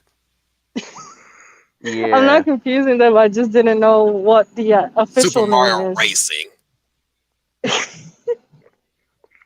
I just didn't know what the actual name is. I mess with you. You know what we used to call them back in the hood? What? You want to know what we used to call it back in the hood? What do you used to call? Super Mario Go Kart. No, like everybody just calls it Mario Kart, but I just didn't know the official name. Yeah, I mean it is Mario Kart, but that's what we called it in the hood. Super Mario Go Kart. It's like Street Fighter and Mortal Kombat. We had weird names for just about anything. How we say it, kind of like how Southerners have weird ways of saying names and words. Yeah. It's no different than in the hood. But yeah, that's our official name for the hood when we talk about Mario Kart. Hey Victoria, been a long time. Where you been? Yeah. Stick around, Victoria, because maybe you can. You don't need to be an expert. Yeah, that's what I mean. Add your 2 cents. I'm not an expert at the movie side of it, so I just know about. One Nintendo property that will make for a really good movie would be Metroid if handled correctly. If same as Snap Mary Sue. Like I said, that needs to be animated. That don't need to be live action. Yeah. I don't think you can Yeah, even it's kinda pull hard off to do live that. action. There's just too much crazy stuff that would go on, and especially Ripley. The thing is like what I'm saying is that you can do it live action, but I would say do it animated first. Yeah. Don't just jump to live action just out of the blue. Just go animated first. Animated would be the testing ground. Yeah. Yeah, Get the people on Castlevania on this, or at least somebody from Trigger. Oh yeah. Do you guys think Netflix will do a live action Castlevania thing, or like I said, it has can. it died down? Wait, repeat that question. Do you think Netflix will do like a live action of Castlevania, or has the like hype for it Hell died to down? the no. Yeah, I don't think I could get behind that either. No, there ain't no way in hell you could do whip attacks in live action the way how Trevor was doing it in the show in the animated. Yeah. Let's live make it like a action's just wuxia not thing. doable. A wuxia thing. At least, yeah. I mean, you could do it with Alucard. What about- I know if you had to. What about like you know how they had Indiana Jones work, like with the whip and everything? What about getting the people who did Indiana Jones to do like Castlevania or something like that? Yeah, like I said, the way how he was doing it is almost like the way how you do those Chinese chains. Mm-hmm. And like I said, even then that would be very kind of difficult to do to make it look impressive enough. Mm-hmm. But then again, I would have to find some YouTube videos where somebody's actually fighting with a whip. Because it'll be just mostly him just standing around, spin, like you ever seen the Mask of Zorro? Zorro, huh? The Mask of Yeah. Zorro. Antonio I haven't seen Banderas. it, but I've heard of it. It'd be something like that. Because there's a scene where Anthony Hopkins is doing a whip attack on candles. It'll be something like that. Right. But that's not to say you can stylize that and make it look work like the scene with Catwoman and Batman Returns where she does that decapitation on those heads, which is really that was The a real thing, by the mannequins? way. Yeah, the mannequins. That was Yeah. that was actually real. Those things did not I've fall seen the on clip. contact. Yep. It'd be something like that happening. That kind of action. That could work. I would say, yeah. I'm looking up clips right now for of how to use a whip in combat.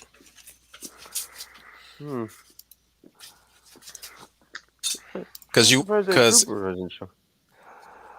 like I said, he's got some stuff to deal with first.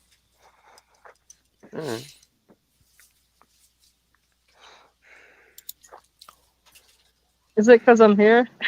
No. Don't worry about it so much.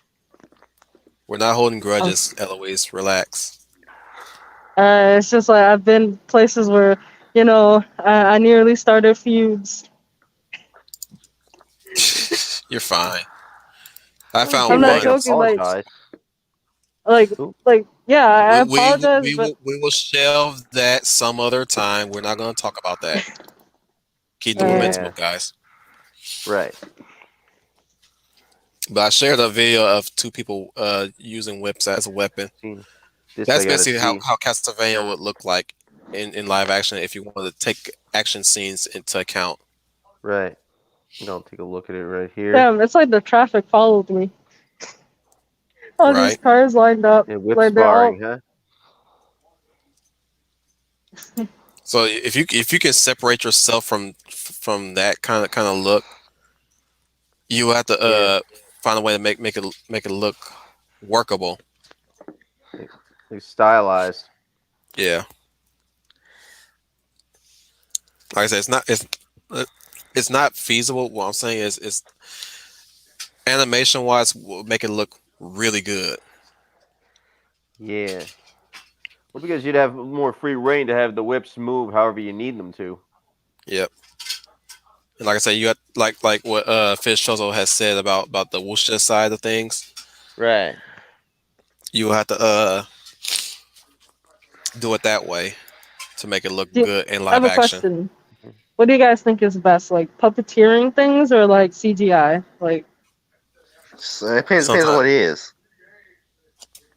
And sometimes CGI does work to some degree. And sometimes CGI does work. Sometimes it doesn't. Like for example, you could the 2011 remake, the special effects is not working in comparison to the original, which is yeah.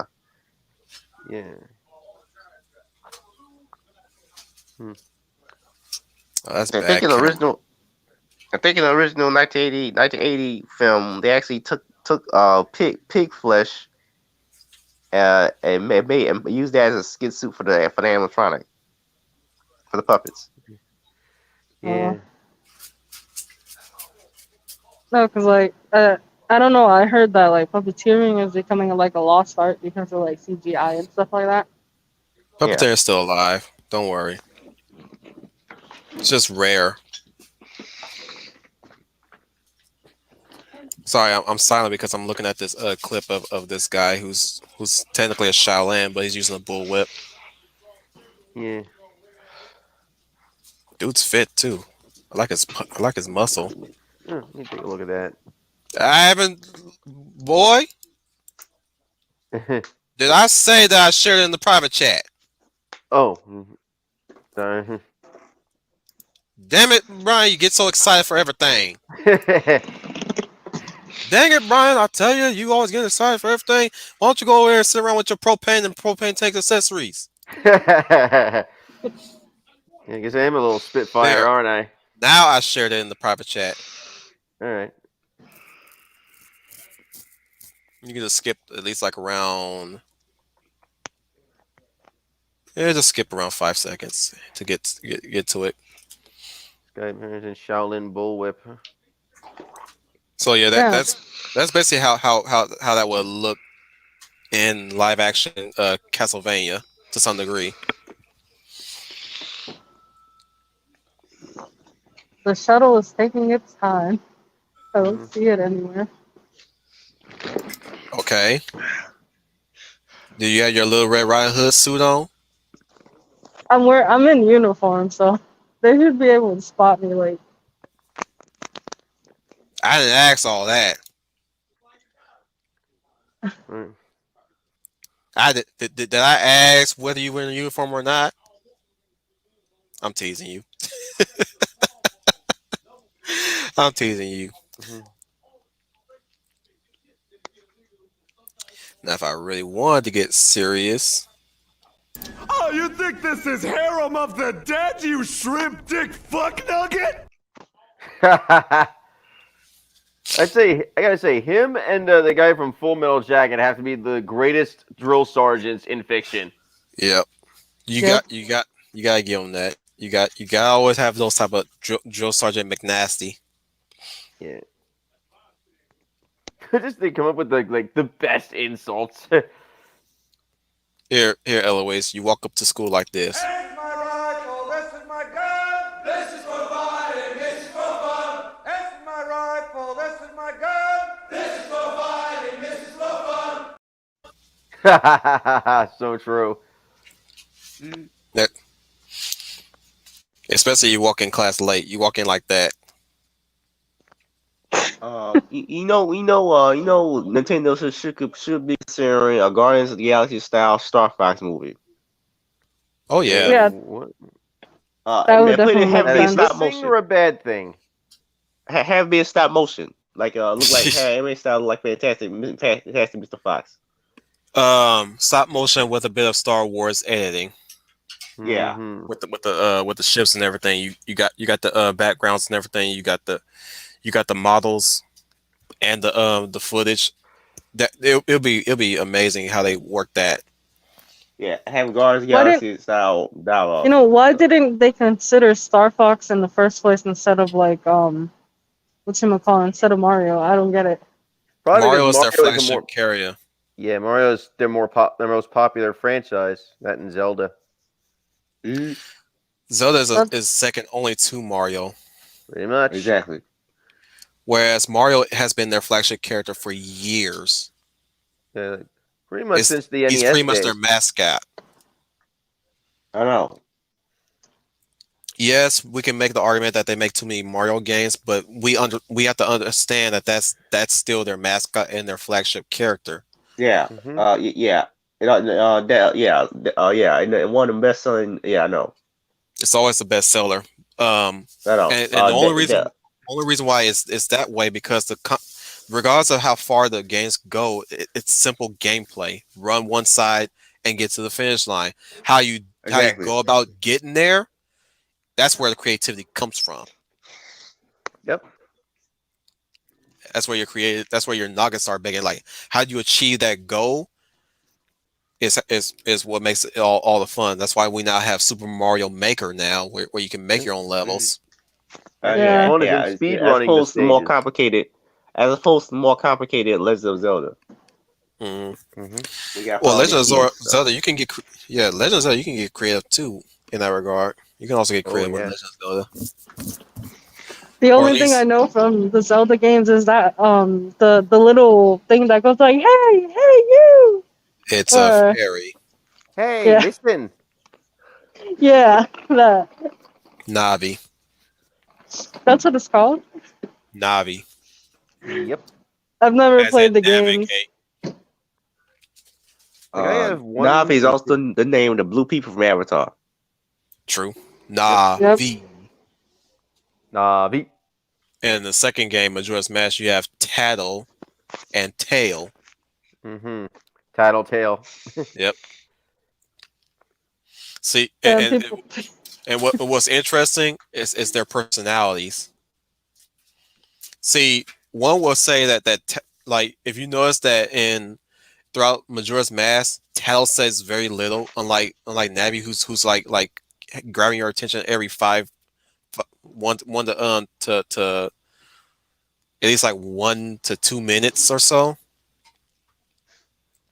There's actually an in-story. There's an in-universe reason why Tattle is not talking as much as Navi did. And that's one that struck me the most when I played Majora,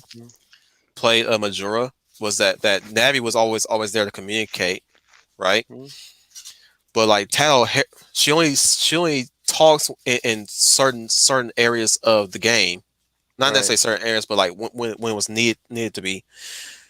Key on this one in the first time when you encounter Skull Kid, right? In Clocktown, Tao is only addressing her brother Tail, right? Tail literally tells you what you quote unquote tell you what you're supposed to do in the main game. He literally tells you the location of the giants, though cryptic it may be. But he says, "Bring the 4 here." Or like there are moments where he'll say something to Link, and Tattle is withholding information. Tattle, Tail. Oh, I get it. Tattle is just Tattle. She tattles on people, but Tail tells you information that you need, which is interesting because Tail is not with you, but you're with Tattle. Tail's with the Skull Kid.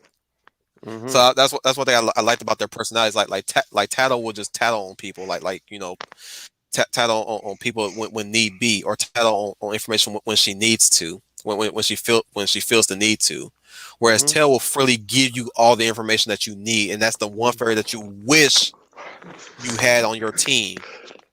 Whereas you got Tattle on your team. So I like that dynamic there.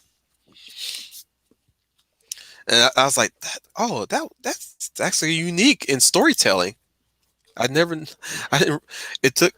I don't know when I came to that realization. What year I came to that realization? I think around 2014.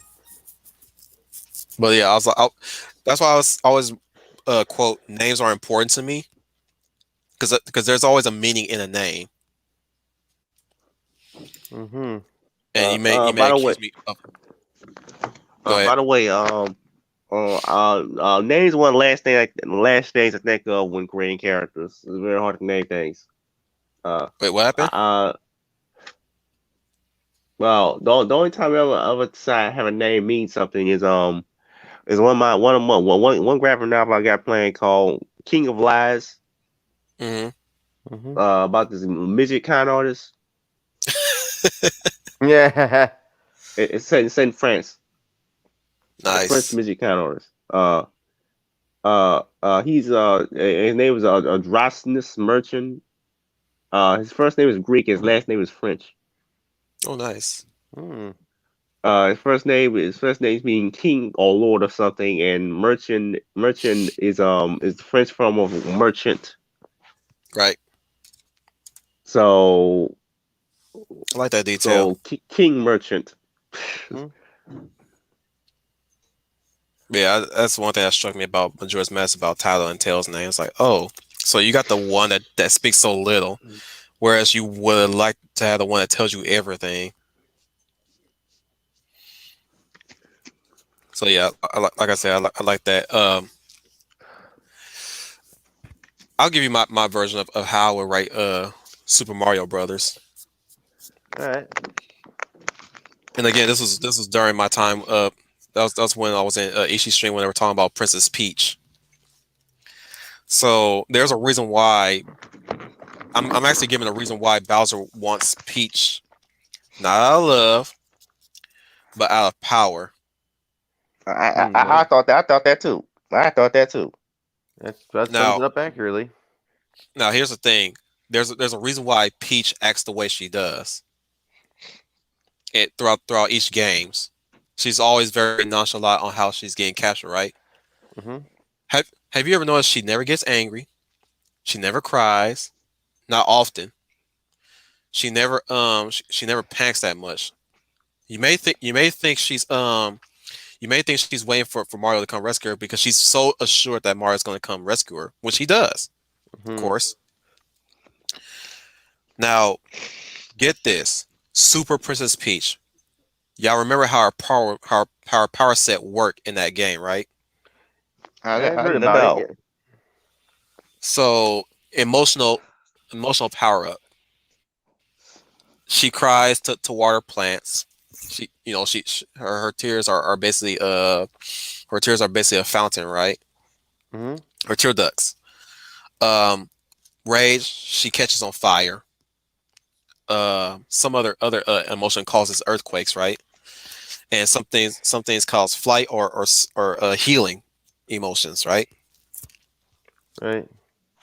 Okay, get this. What if she's the equivalent of Shiva, the goddess of Ooh. destruction, and Oh. her emotional powers, or rather her emotional state, would bring about the end of the emotional kingdom? That's scary. And that's the reason why Bowser captures her, because if he can make her feel any kind of emotion, he can set loose that intense emotion. So, like, say for instance, anger causes heat. What if her anger is so intense that it can cause supernova? Oh, baby. That's end of the world right there. Her tear Yeah. ducts are literally fountains when she cries, right? Hmm. What if her tears causes flooding? Oh, he uses it as basically a nuke or something.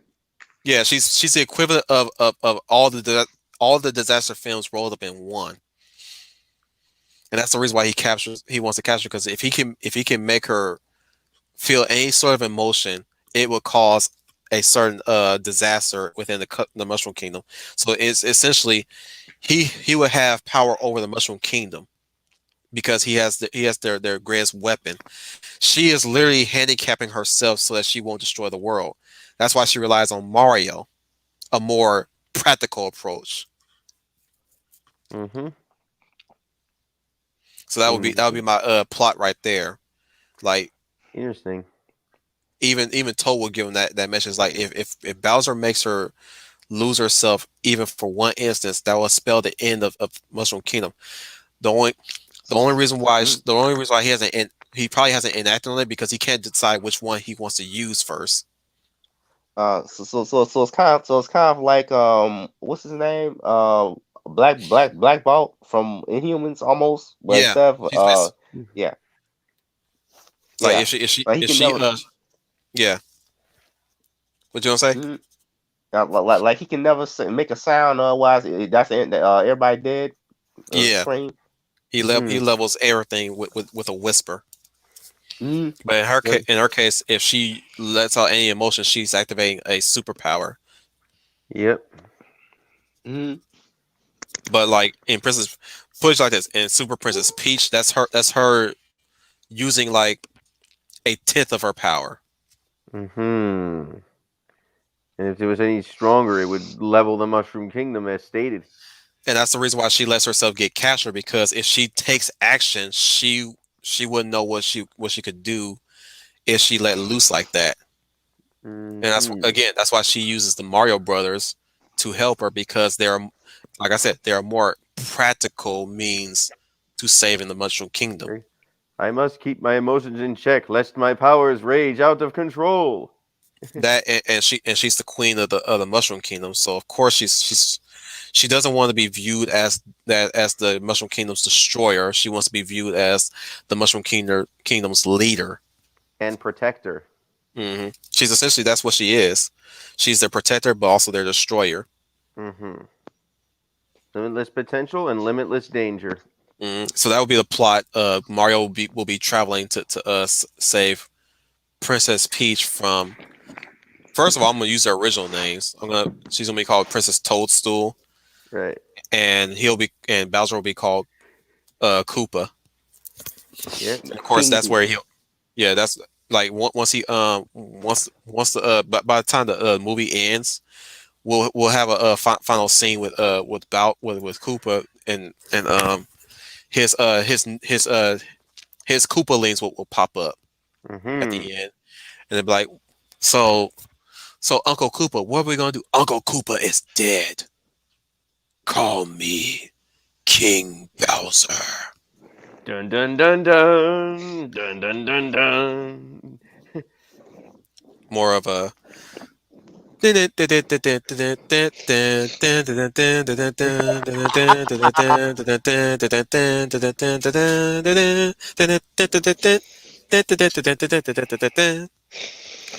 That'd be a Kickstarter of Super Mario 2. We wouldn't. I don't think we would get into the Super Mario World just yet. Oh yeah. Because Super Mario 2 doesn't have Yoshi in it, so I would say that would be a safe bet to go. Maybe.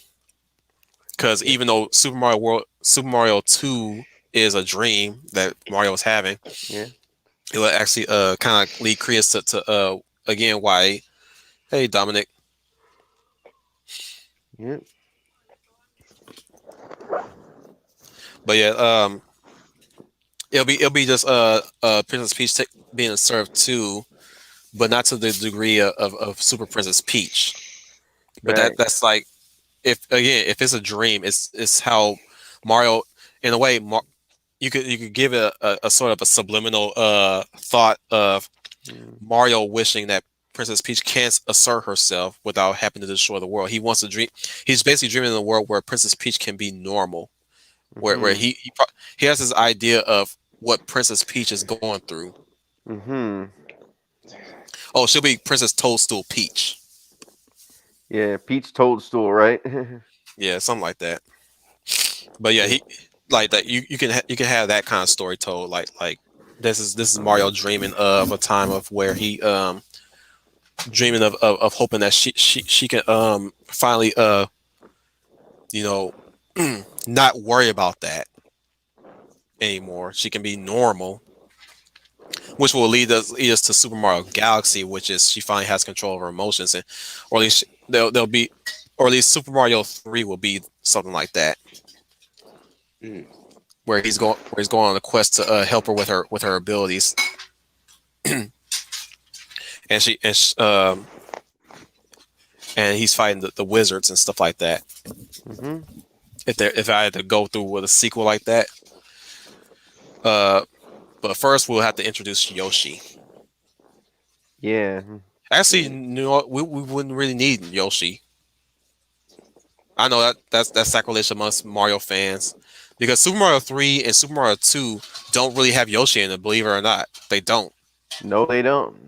When the last time you see Yoshi, aside from Super Mario World? Yep. Now, I would definitely love to do a Yoshi's story, which could kickstart Super Mario World. Yeah. I wonder if you could do a movie based on Super Mario World 2, Yoshi's Island. Well, I'm thinking about it. I think that's exactly what it's called. Maybe you can have Mario go to Donkey Kong's Island. That'll be interesting. Yeah. I would make Mario resident of Mushroom Kingdom. I don't want to make him a otherworldly being from another world. Yeah, I think that's been done to death in Mario media too, where he was a real world plumber, then he gets pulled into the Mushroom Kingdom, and stuff goes from there. Where I'm going with that is that world does exist within the Mushroom Kingdom. He just happens to wear different clothing than they do. Right. And Donkey Kong is him traversing into a world that's different from his own.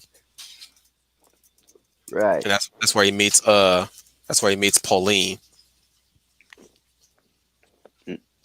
Wait, don't she own a city? No, does she control a city? Ain't she the mayor of a city? Yeah, later on in the story, in later games. My thing is with her, he's altruistic hero. He's not just there to save the girl because he's like madly in love with her or anything like that. It's more you have Frank call me the main antagonist. So he'd just be fighting Cranky Kong, which was originally the first Donkey Kong, saving her like that. And he's like in an unfamiliar world, so he's like hopping on buildings and stuff like that. Still trying to get used to that. He's got to deal with barrels falling down and living flames and whatnot. Yeah, maybe Donkey Kong tries to work with him to help stop his own daddy. Yeah, Donkey Kong Jr. Yeah, don't call Junior and Diddy Kong, right? Yeah, be right back. Right? You guys think of any other video games to talk about in video game movies? Video game movies. I don't have any ideas, but how would you do a Kirby movie, Ryan? Right? Honestly, I haven't played enough of the Kirby games to really know for sure how to do it well. So that's kind of on me. I think the only one I played was the Superstar version that was on DS a while back. Or what's the Game Boy Advance? I forget which one it was. Like, Alois, what do you think? Oh wait, her mic's muted. Shit. If it shows, what would you do about it?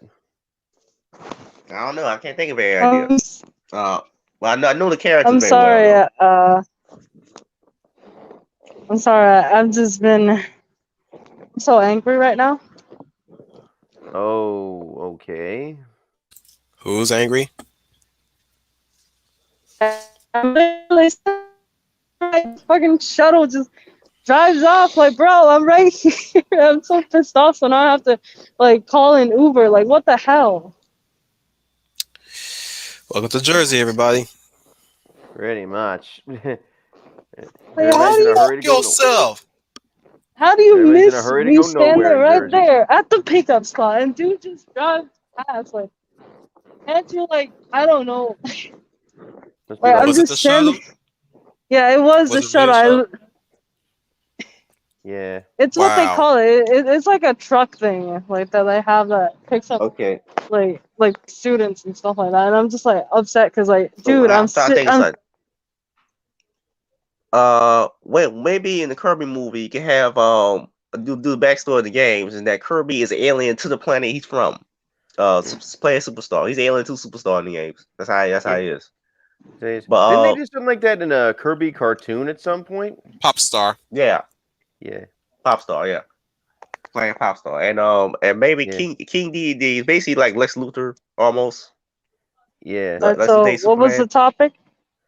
We're going Kirby. to how do we do a Kirby movie? I think that was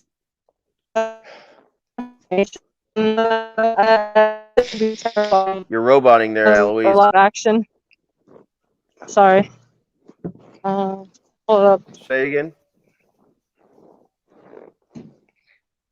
Oh, no, I was saying that I think. Hello. Yeah, we can hear you. Yeah.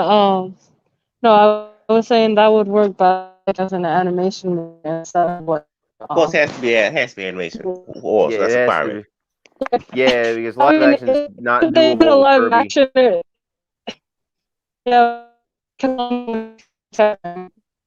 No, like, while we're on that just subject of imagine it, live like- action, you know what trope I'm really tired of?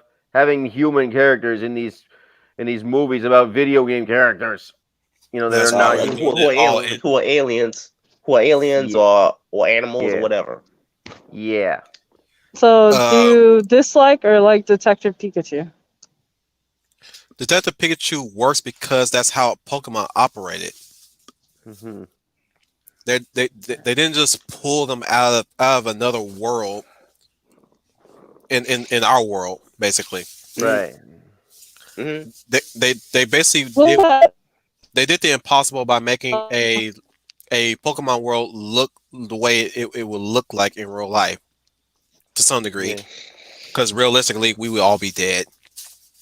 Yep. I know. Oh my god, I'm late for school. Or the world be ruled by warlords with Pokemon since.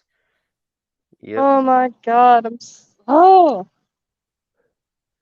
Because I'm sorry, you can't tell me that I'm there venting. ain't a whole bunch of evil people who use Pokemon for evil ends. You got Pokemon as happens murder always. pets.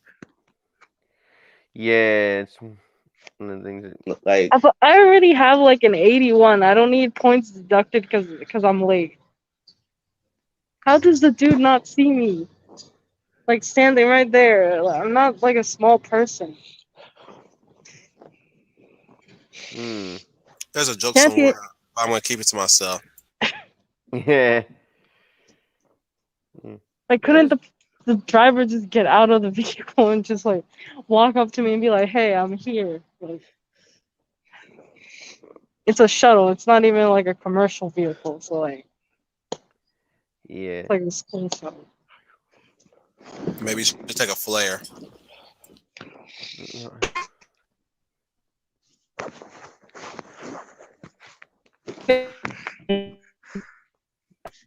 Looks like you're roboting again.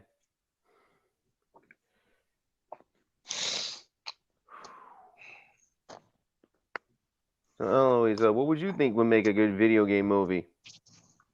Like, You know that I haven't played it, but I've seen like I still remember the advertisements for the Pokemon the one where it's like they're in like feudal Japan or something like that. Pokemon Conquest? Yeah. I think Hold that up, there's was someone calling crossover me. with Samurai There's someone Warriors. calling. Yeah. What's the world of Pokemon in the desert? Pokemon in the Desert? I didn't know that one. Like I remember Pokemon Conquest because it had Samurai Warriors characters in it. Yeah.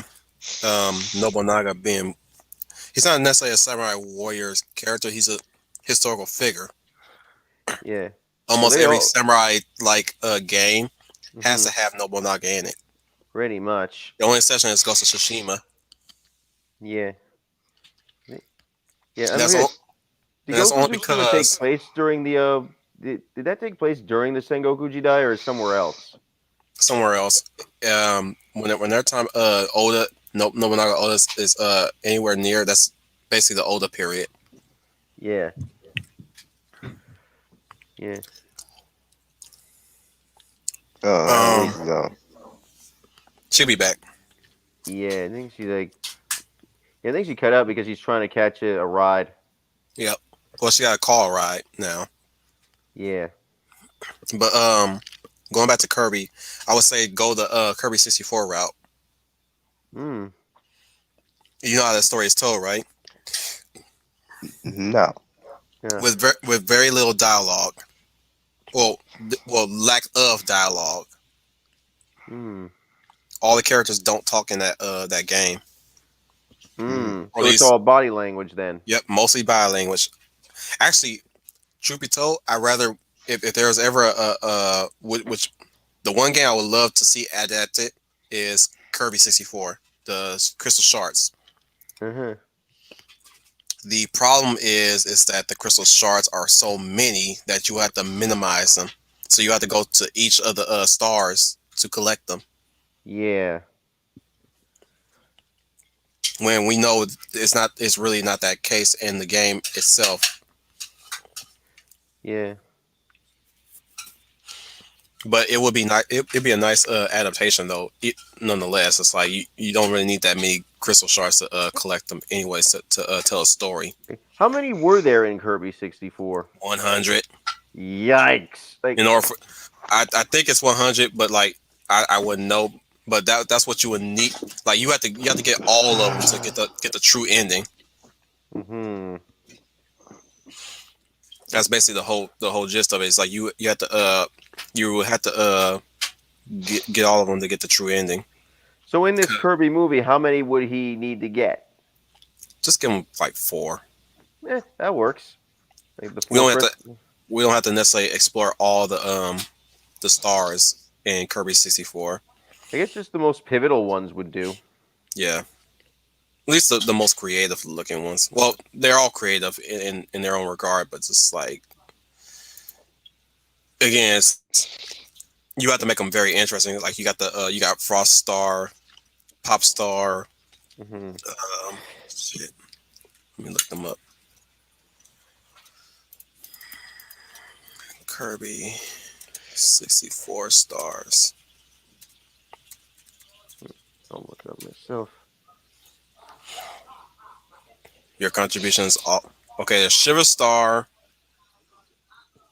Neo Star. Haha, funny that we don't have Neo Star in the house right now. I wish we did. It'd be so perfect. Ripple Star, Rock Star, Aqua Star, Yeah. and that's it. I think. Yeah. Well, I was gonna say if there was like Earth, Wind, Water, and Fire stars, we could just do that. Yeah, funny. It works. I know. Oh, and yeah, there is Ripple Star. Yep. Yeah. So we'll have to at least do like 4 of those. There's actually like, seems like there's 6 to 8 stars. We're not gonna be able to do all that unless we do a show of each. Like each season will have to be. Each season will have to be Yeah. have to be each star.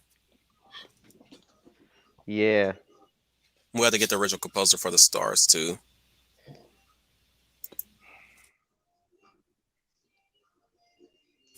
So yeah, Pop Star, Rock Star, Aqua Star, Neo Star, Shiver Star, and Ripple Star. Mm-hmm. So that's 6 stars. I'm like, yeah, in a way we can squeeze like 2 hours out of that. Unless you really want to fast forward that shit. Yeah. How would Meta Knight fit into it? Meta Knight doesn't show up in this game.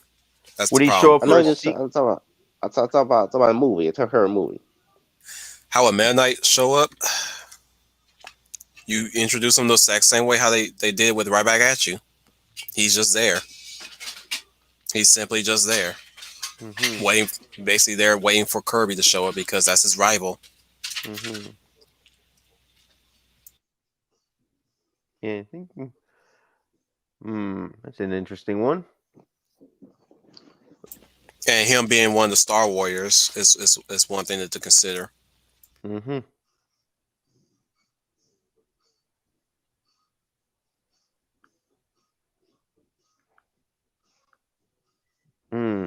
That's if you like the backstory they gave him in that show, Kirby. Yeah. Yeah, it's the Kirby Right Back at You show, right? Yeah, because the show gave the backstory of he was meant to be the destroyer. But the thing is that he's super innocent in his design and makeup. That's why he's able to inhale things and devour things the way he does. Because he's meant to be a destroyer. Now, if that's actually part of the game's lore, I don't know. I doubt it is, though. Yeah, no, I think it is. I'm pretty sure it is. You think it is? Yeah.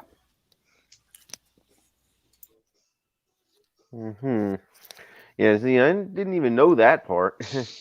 Well, he's basically Majin Buu. A good version of Majin Buu.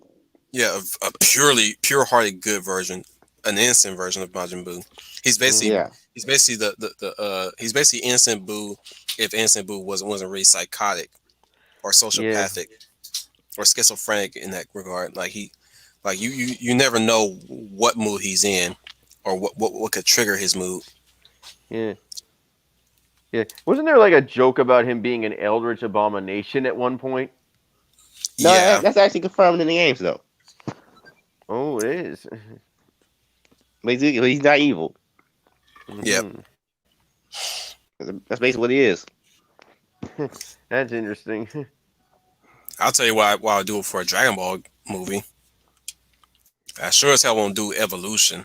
Like Evolution. That movie was terrible. It was.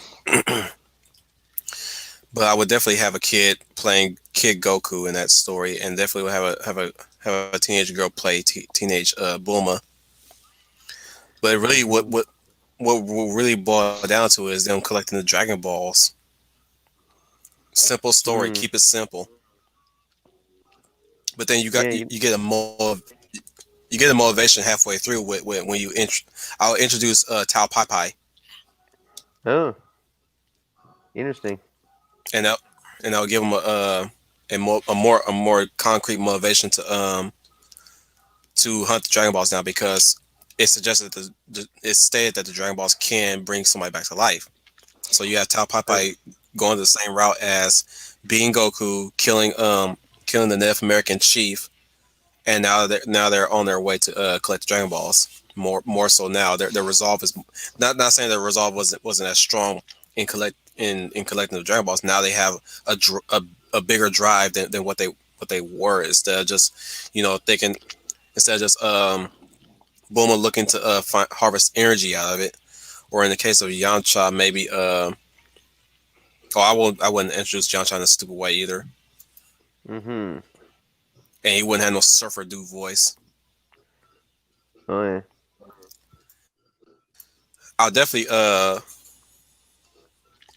would cast somebody else as Master Roshi, not Chow Yun-Fat, even though Chow Yun-Fat did a good job. Mm-hmm. It would have to be Butcher. It would have to be what's his face from Battle Royale? Hmm. The crazy guy. Oh, y'all never seen it, have y'all? I don't think so. Let me look him up then. Put him on screen.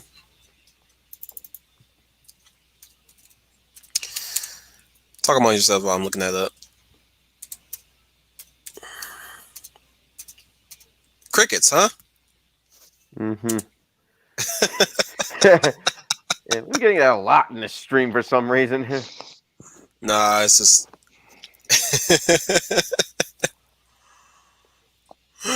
You're doing fine, guys. Don't worry. Talk about how would y'all do a Resident Evil movie? I would give you my version of how I do a Resident Evil movie. Since we're circling back to Resident Evils here and there. Hmm. Yeah, would starting with one be a good idea, Fizz Chozo? And like do an adaptation of one rather than trying to, I don't know. Yeah. Yeah, I'm just not sure Resident Evil would really work as a movie. Maybe a series, maybe. I'll tell you what I would do. It's been an idea I had for a long time. Yeah. So it's just I will have to select 2 characters, and unfortunately, a few characters will be removed.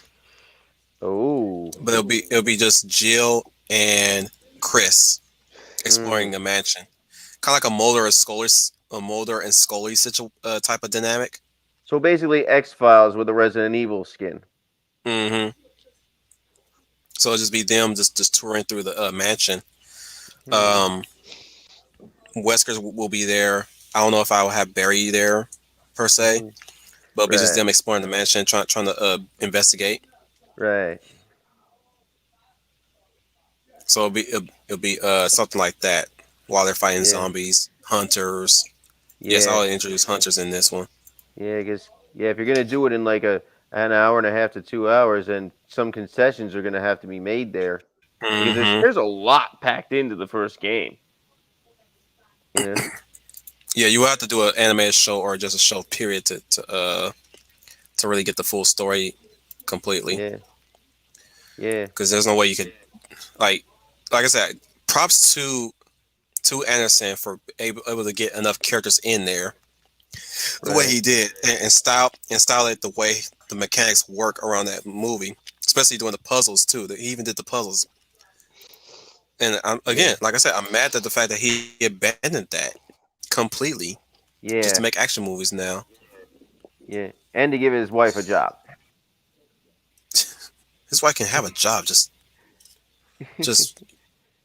don't add other characters that we love so that she can outshine them. This guy would be my Muten Roshi. Oh, this guy. What was his name again? I forgot.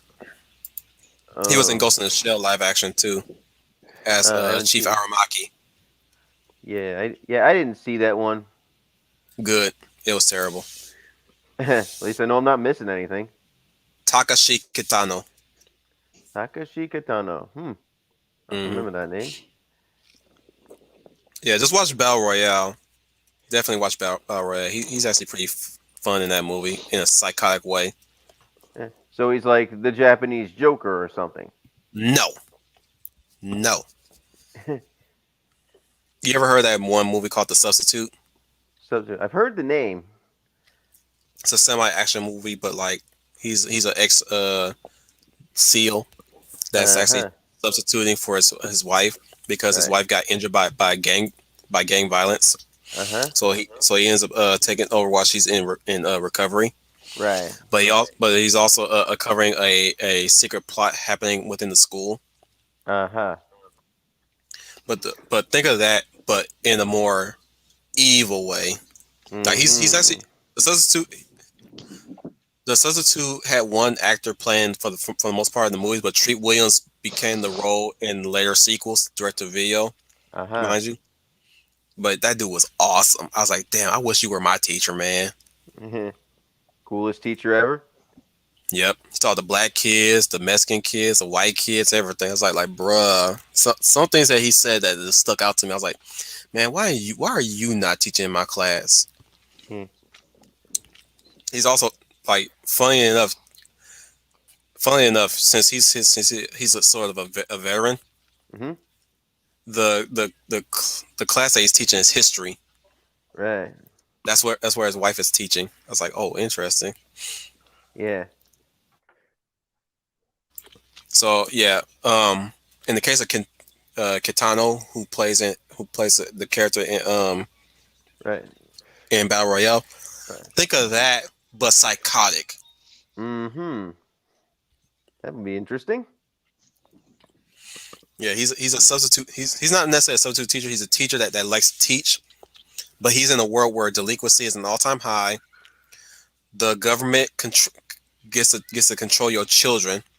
Oh, and put them in death battles, where it's a complete eugenics, not necessarily a eugenics game, but it's more of a population control game. Calling the herd.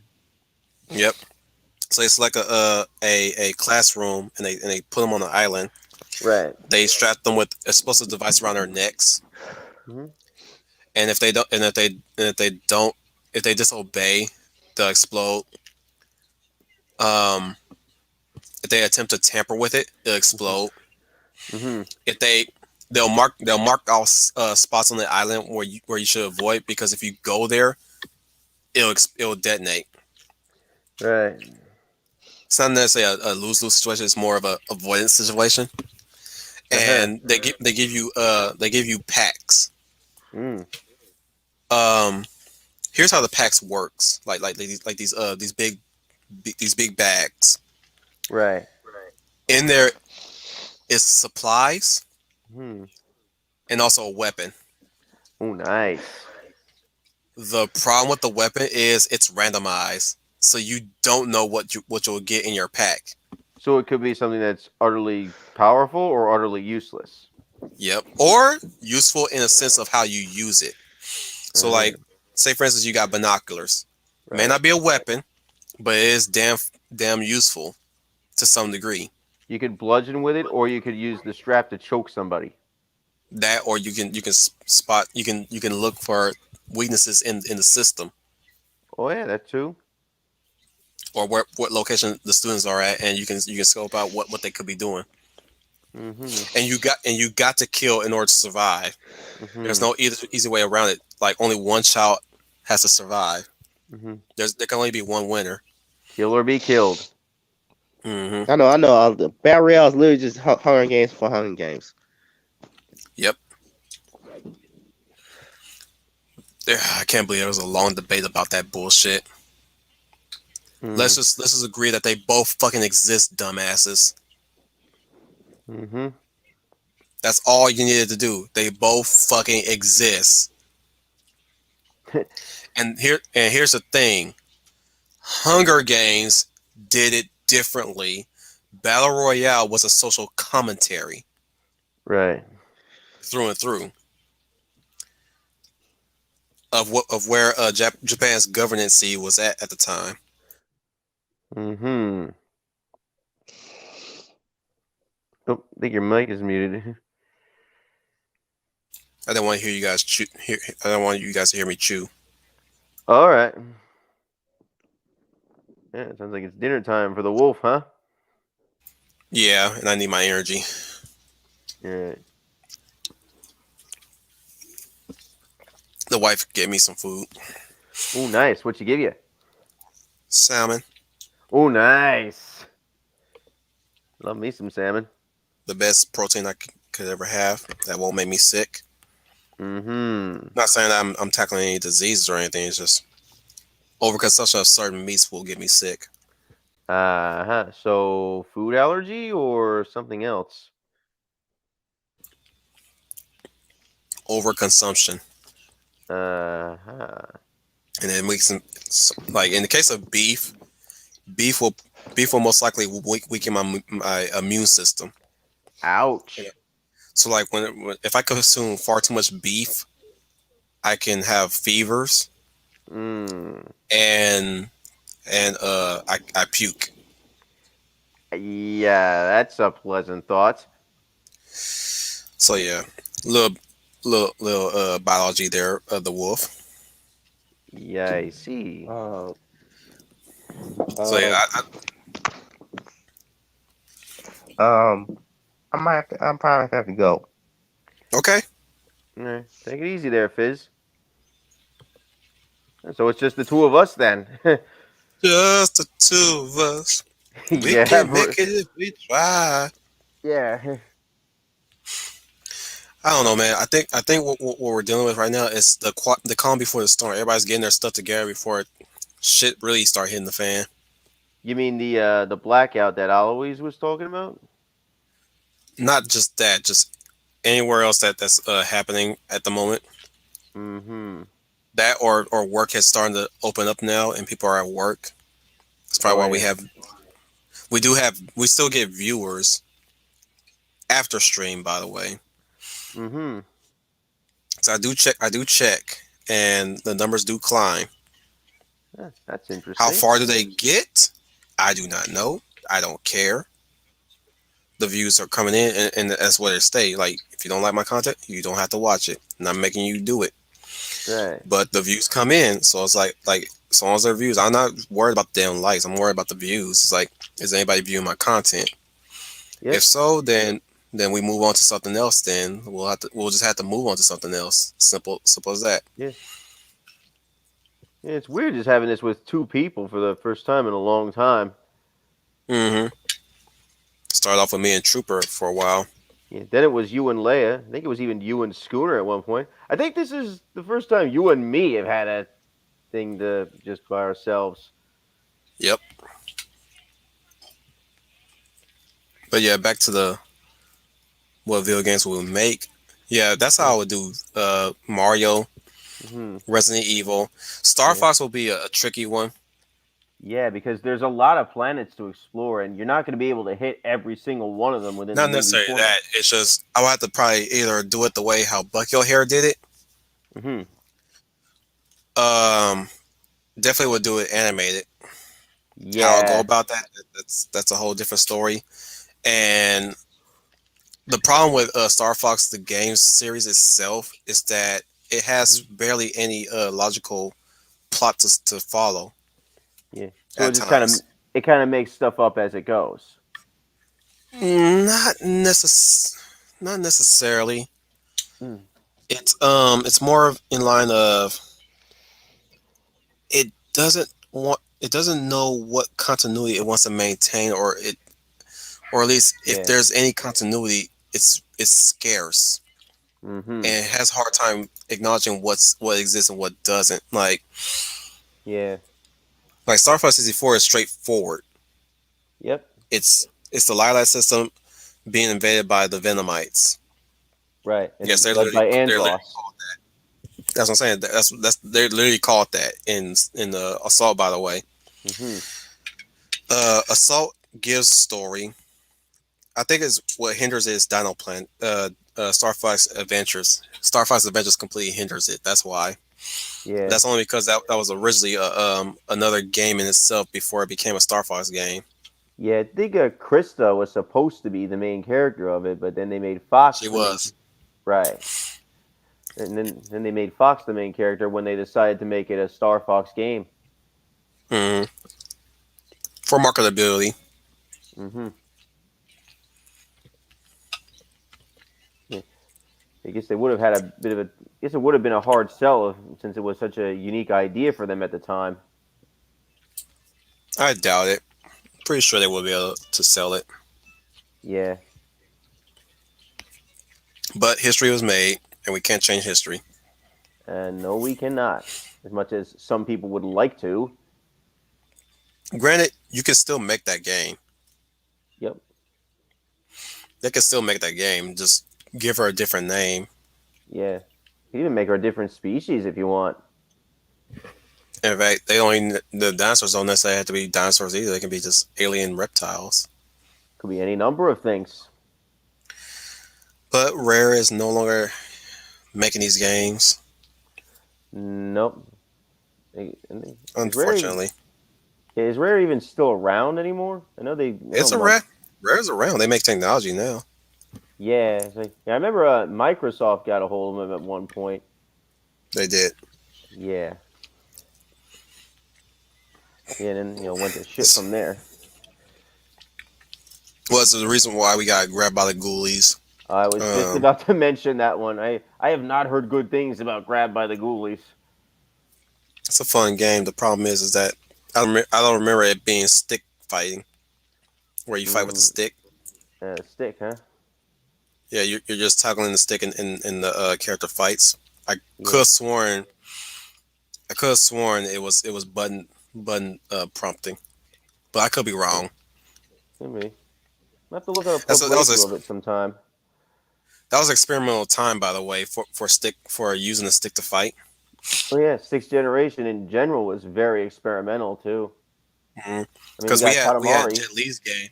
Yeah. No, I'm saying we had Jet Li's game where you're essentially just using the stick, the thumbstick to use his fighting style. Yeah. And then we had something like what game was that? We had a game similar. We had several other games similar to that where you're just using a stick to fight. Yeah, I didn't even know that was a thing back then. I knew DS had it was. Yeah. Go ahead. DS? Yeah, I was going to say, I know the DS had a Sonic Chronicles, which allowed you to use the stylus for movement and interaction and such. Mm-hmm. Too bad it didn't use any of the face buttons at all. Yep. What a game that they used the stick for? I know they use the stick for, moving cameras around in first-person shooters. No. Brian, you don't understand. Yeah. Well, I mean by using the thumbstick, that's your control for action. Say for instance, the Ruiner. Mm-hmm. You're using the stick to shoot. Oh. Point in direction and they shoot. Mm-hmm. Same thing with games like damn it. There's another game like that.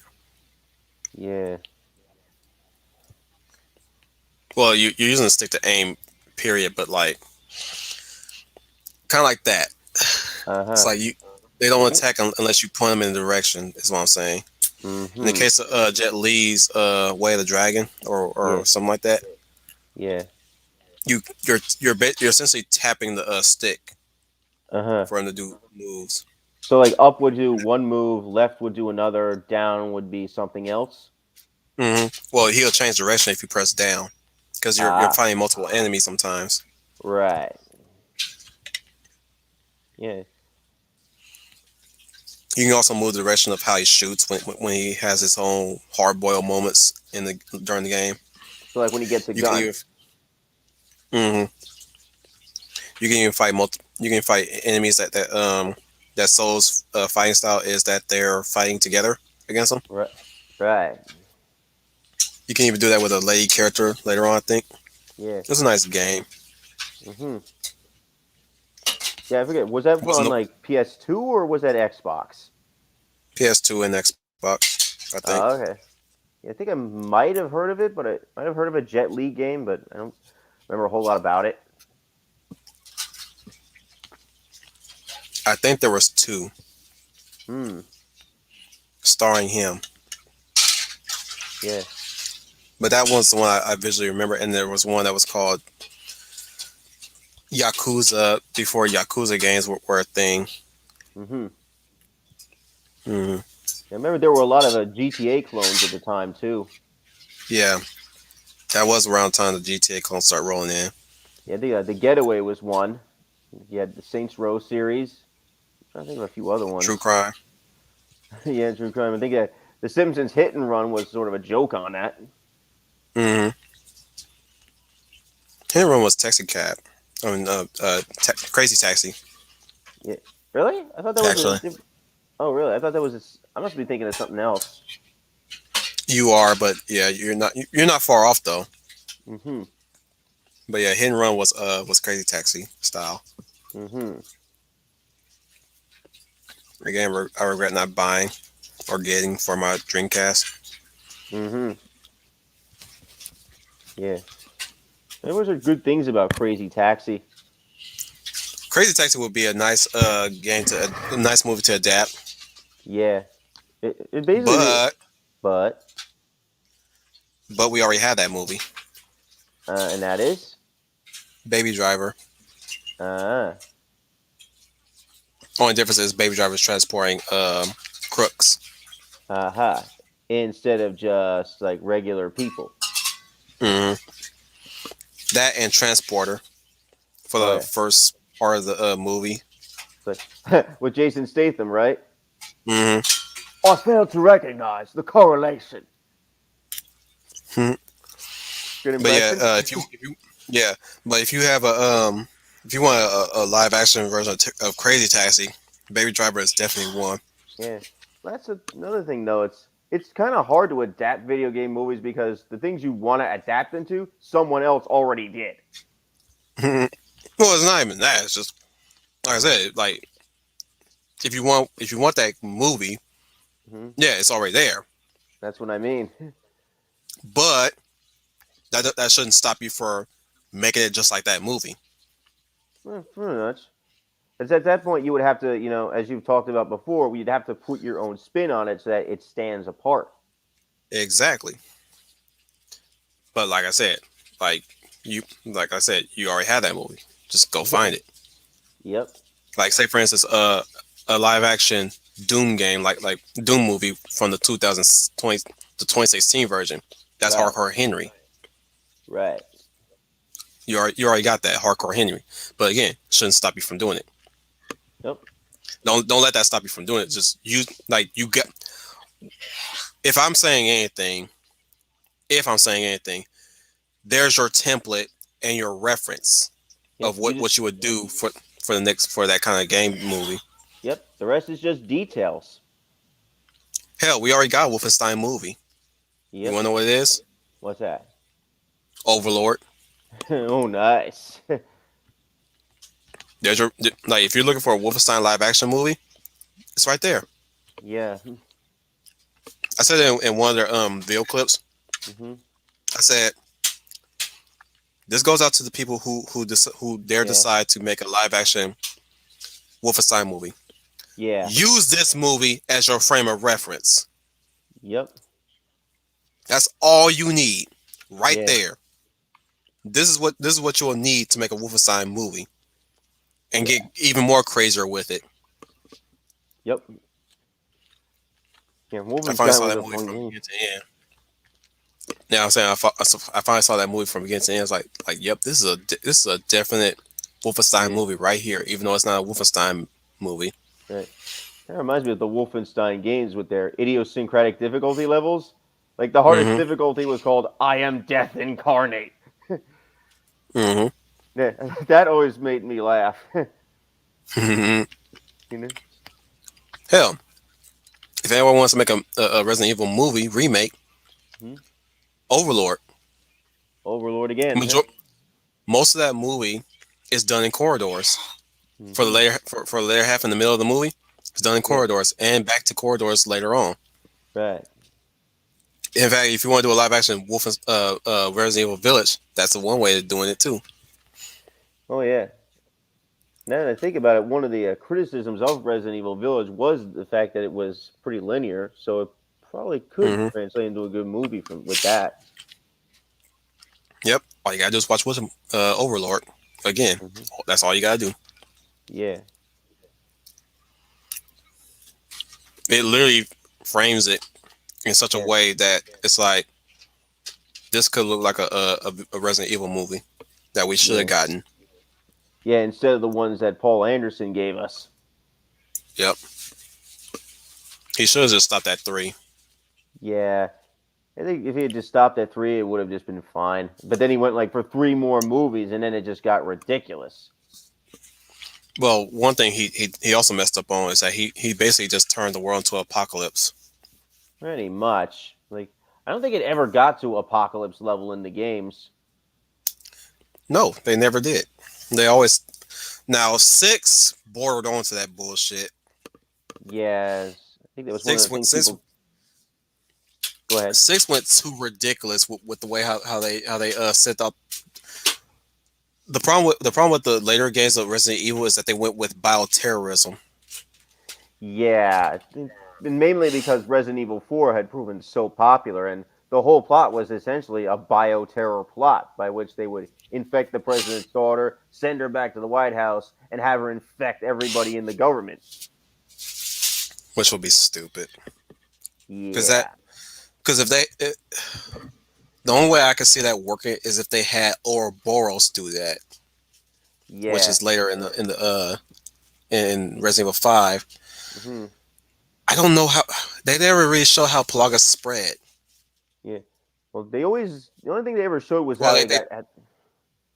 I'm sorry, they talk about how they do it. Actually, they talk about it in notes, but like they don't really show how it spreads, as opposed to how the T virus, Right. and any other later virus spreads in the previous 2 movies, games. Right. Whereas in 5, it's literally a parasite that you can shove into somebody's mouth. Yeah. And like I said, that's the only way I could see that working. Or if they had the leeches from Resident Evil 0, that's one way of Right. doing it. Yeah. Or maybe like certain plague-infected individuals could plant eggs in other people. Yep. Or they go the Jurassic World Fallen Kingdom route. Yeah. Send bioweapons to the highest bidder. Yeah, the only thing Which really they showed pull in- that they pulled Right. that bullshit in Retribution. Mm. Finally they gave freaking Umbrella a plot Yeah. of why they're making these viruses. Yeah. Late in the fucking story.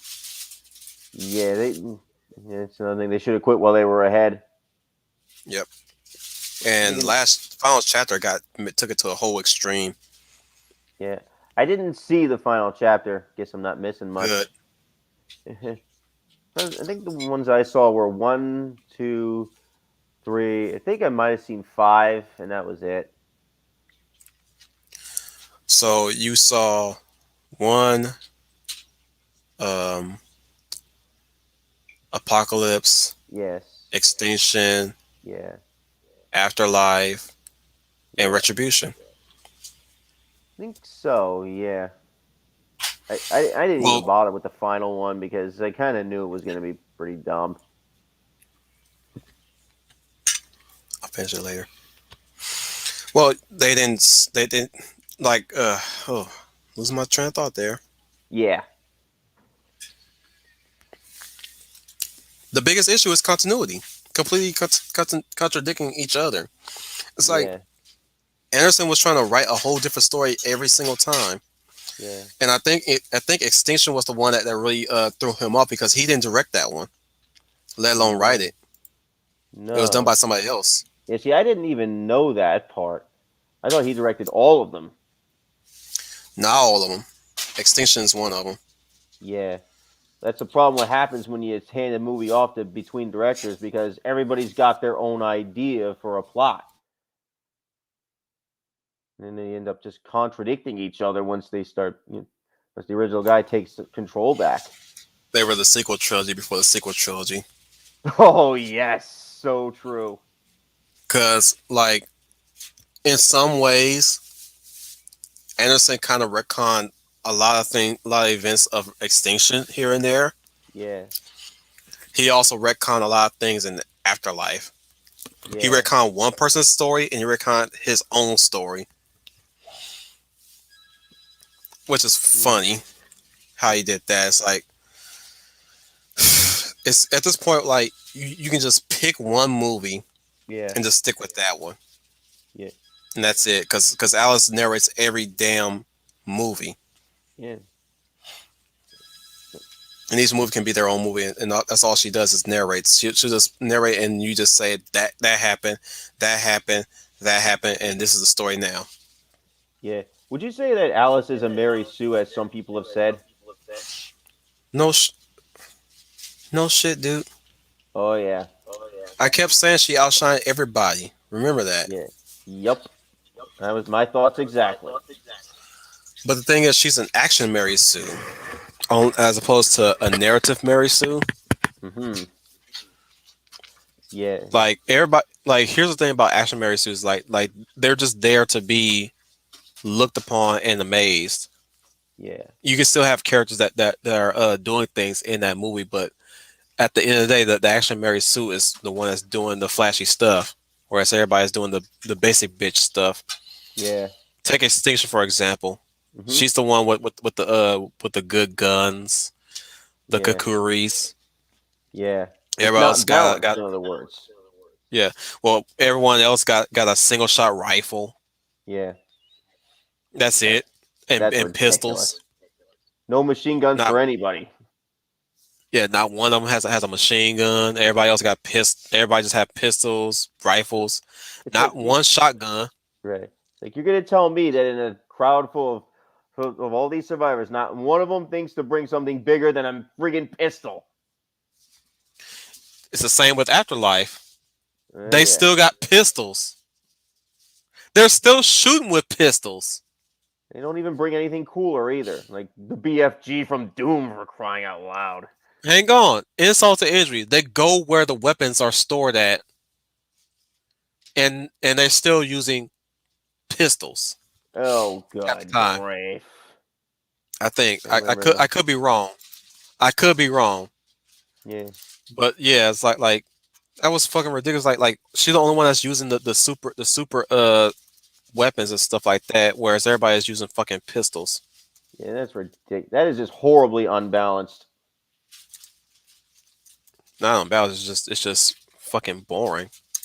Well, that's the thing. It's boring because it's unbalanced. Yep. It'd be like if you had like one character that got all the good weapons in a video game and everybody else just got nothing. Let me see. Let me see if it's the whole thing. I could be wrong. I could be misremembering.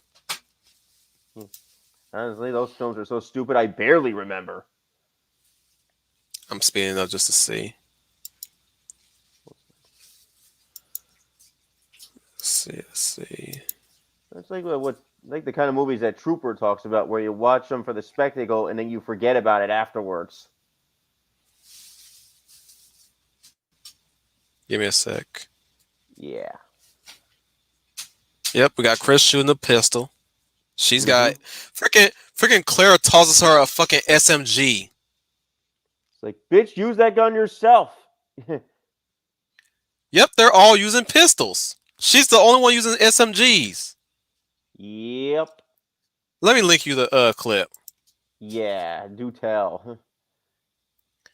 She's the only one using the SMG. Everybody else is using pistols. There's even one that's using double pistols at some point. Like, they're only using pistols, but she's the only one that's using a fucking SMG.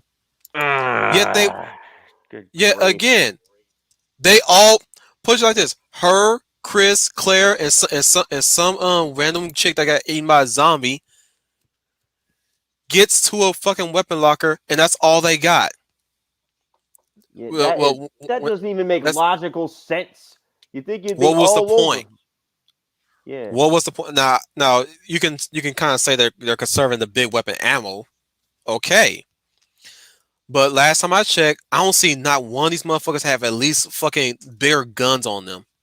No, that just doesn't make any kind of sense whatsoever. If it was, you figure real people in that situation would be all over the big guns. Yeah. That crowd of zombies would have been done by now. Oh yeah. Would have been completely done. Like I said,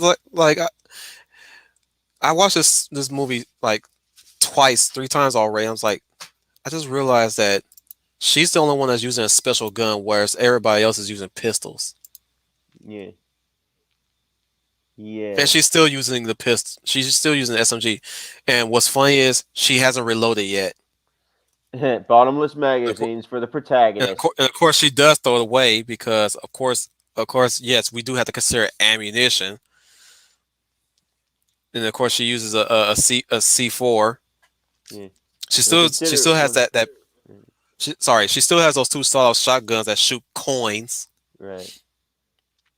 I was about to say they only consider ammo when it's convenient for them. Have you noticed? Mm-hmm.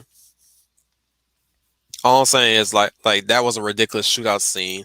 The only thing that's saving that music is the music. Yeah, that's one saving grace the movies did have. They had pretty good music. Should have stuck with They should have stayed with Marilyn Manson for the majority of the Yeah, I did like Manson's score in the first movie. Mm-hmm. Let me see which ones. Let me see if everybody else is using pistols in the Extinction zombie fight. Yep, I see it. They've all got pistols. So you are watching it? Yeah. The Extinction one? Yeah. They either got rifle. Either they got pistols or rifles. Whereas Alice has a shotgun. She has Kakuri knives, and Desert Eagles. Yeah. Oh wait! I'm wrong. Carlos has an assault rifle. Yeah. But everybody else has pistols. Yeah, it is just dumb. Once again, you can make the argument that they've been on the road fighting. Well, he has an SMG actually. That's one good thing. But I guess it got very ridiculous over time when you get around to the later movies. Like, not one of these motherfuckers have any unique weapon unique to them. Yeah. It'd be cool if like one guy had a shotgun, one guy had a machine gun, another guy was a grenade launcher. I think Final Chapter they did vary. Well, that's at least one good thing.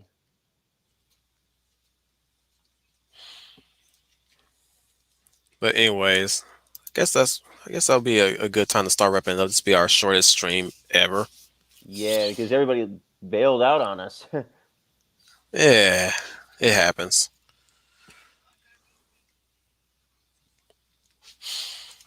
Or the wife is encouraging me to keep talking. Oh yeah.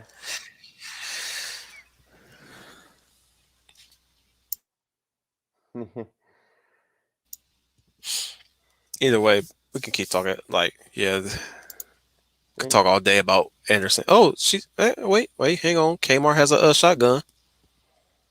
That's one good or thing. Claire. Yeah, Claire. Yeah, I guess you could say back then he did vary the weapons. Yeah. Yeah. It's like they really should have followed the model set by shows like, Power Rangers or Ninja Turtles, where each character has a unique weapon. Oh, and by the way, the camera was better back then. Yeah. In Extinction? Yeah. They actually pull back the camera sometimes to really show the action instead of just cutting and cutting and cutting. Yeah. Yeah, that is pretty cool. So we can say it does have its saving graces, but overall it's just kind of a mess with continuity. Yeah. There's far too many, like I said, there's far too many cuts in layer movies. Yeah. Like, say for instance, in the Final Chapter, there's like 5 cuts for Alice to start a fucking motorcycle. Yeah. Yeah. Yeah, that's a bit much, isn't it? Yeah, just like in what you call it? Yeah. Taken 3. Yeah. There's like almost 10 cuts of him getting over a damn fence. Really now? Yes. Why the hell do you need 10 cuts for that one thing? Right? Yeah. It's him. One cut is him climbing up the fence. Another cut is a dog running up. Another cut is him going up the fence some more. Cut back to the dog barking. cut to him getting over the fence, cut to him getting down the fence, cut to him jumping down the fence, cut to him running away from the fence, cut to him running around the corner of the fence, Yeah, that sounds like cut decompression right there. cut to him avoiding the dog, Yeah. cut to him running away from the dog, cut to him running away from the area where the dog was. Yeah. Jeez, that is like overkill with the cuts there. It is. Let me see if I got that right. Yeah. It's surprised somebody doesn't get like epileptic seizures from that. I mean, really now, man.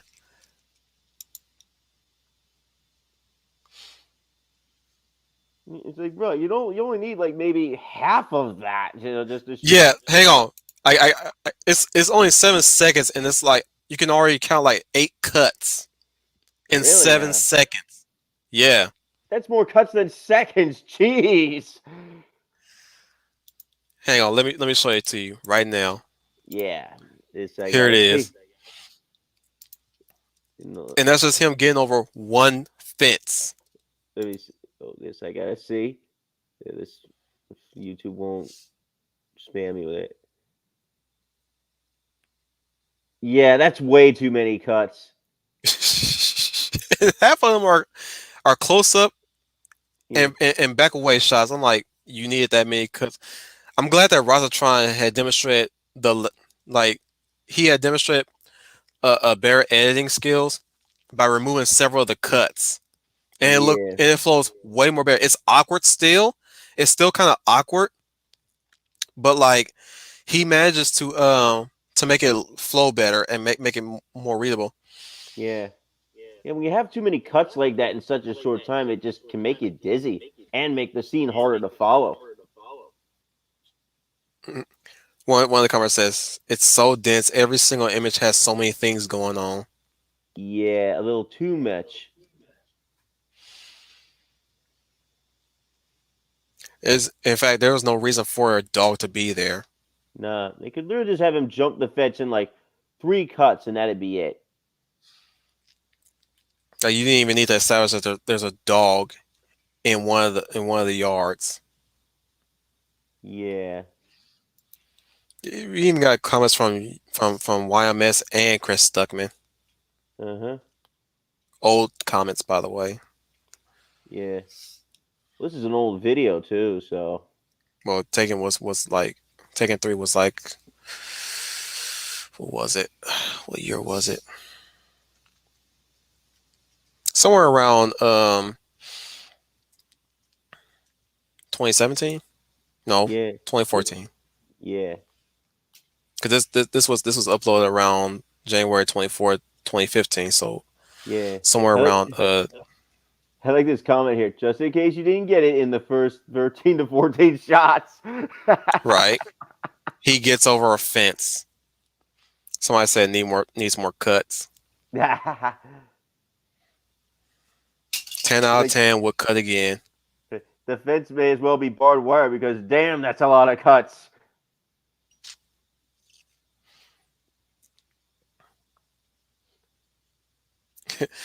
One said, I think the editor left this child in the cutting room and pressed all the buttons. Yeah, I can see that. It's like, editor, how many cuts do you want in this scene? Director, yes. The ending of your media project when you need a certain amount of shots. There were 15 cuts in that 6-second shot. Yeah, that's ridiculous. I like this one. Needs more cuts. Every time I randomly stumble across this video, I'm unsure whether it's an exaggerated edit or the actual movie scene. Yeah. At least the dog is having fun with this scene. Yeah. The fence may as well have been barbed wire because damn, that was a lot of cuts. Yeah, I think I said that one. Yeah.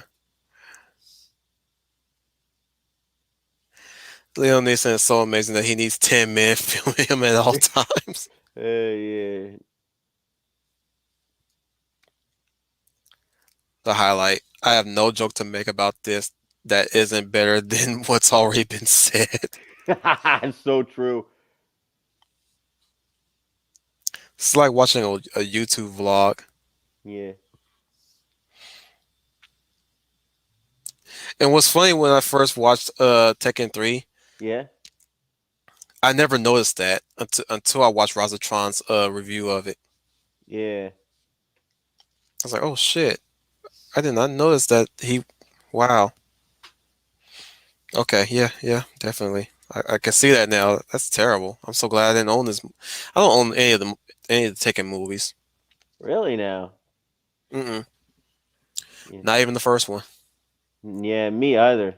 I've heard. I like it, mind you. I like it, but I'm not about to own it. Yeah. And only because in Tekken 3 they kill his wife, or at least his ex-wife. Oh. Yeah, see, I've heard good things about the first Taken movie, but the other two are more iffy from what I've heard. Second movie is decent. I didn't see the second movie though, but Yeah. third movie it's like they retconned everything.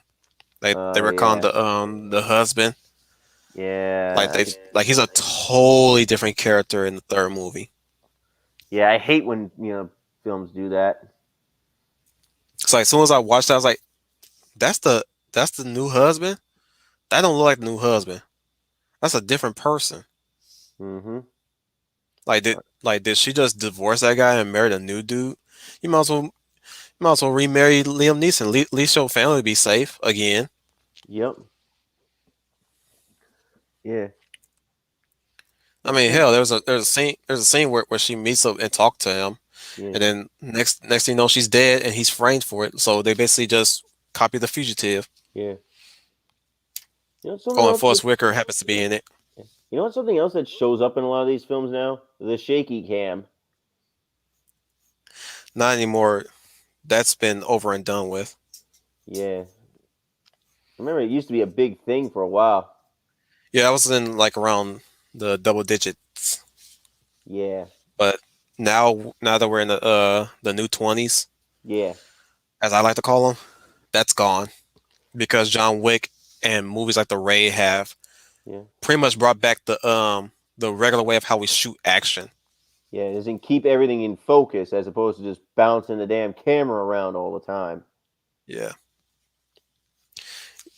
Dare I say, even Rogue One kept to that principle, like keep the action moving, but don't move. Just keep the camera stable. Yeah. I think Cloverfield popularized that whole shaky cam thing. Oh, was it? No. Oh. Cloverfield was the catalyst that popularized the found footage genre. Oh. Blair Witch started the found footage. It was the progenitor. Yeah. But Cloverfield was the one that popularized it. That was the catalyst that popularized it. Just like put it like this. The Jason Bourne movies were the progenitors of the not necessarily shaky cam. Right. Now remember, and that's why I told Schooner and you two, don't confuse handheld cam and shaky cam. Cloverfield wasn't shaky cam. Cloverfield was handheld. All right, so that makes sense. That's why it was constantly shaking. It's not shaky cam. Shaky cam is you have a static shot that's shaking. Intentionally shaking. Yeah. Whereas Cloverfield was handheld. Same thing with movies like Saving Private Ryan. Or even the one take scenes in Daredevil was handheld. So you'll run into the risk of the camera, bobbing about, but it's bobbing in relation to the person holding it. Yeah. So I guess the handheld is a little more natural, I guess. People can still get motion sickness from it. Yeah. But it's still at the end of the day, it's still natural. Yeah. Now that's my preference. My preference is it's handheld. Shaky cam, on the other hand, also requires you to, if you're a bad cameraman, you focus on the close up and you shake it for some reason. That just sounds ridiculous. And you shake the cam in relation to motion and impact. That's what shaky cam is. Oh. Handheld is natural, more natural when it comes to movement, following action. Yeah. So shaky cam example would be the Bourne series. Right. And even then, the final Bourne movie actually did that exact same cut shit that you witnessed in Tekken 3. Oh yeah, I can see where that would. I can see where people would be very confused at trying to follow that. It's sad because that kind of editing is so terrible. Is the fact that you don't need to focus on anything else but the character and the action when you cut like that. Right.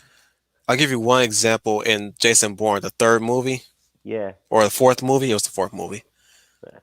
Fourth movie. There's this ridiculous car chase. Yep. Where you got one super highly professional assassin chasing after Bourne, and they cut around a corner. Right. And there's police vehicles getting ready to do a sort of blockade. Yeah. So in those cuts, you got them turn the corner. You got the next person turn the corner in the next cut. In the next cut, you got the cars stopping. Next cut, you got the police stopping. Next cut, you got police officers getting out the car. Next cut, you got another police officer getting out of the car. Then you go back to the chase. And this occurs in the span of how many seconds?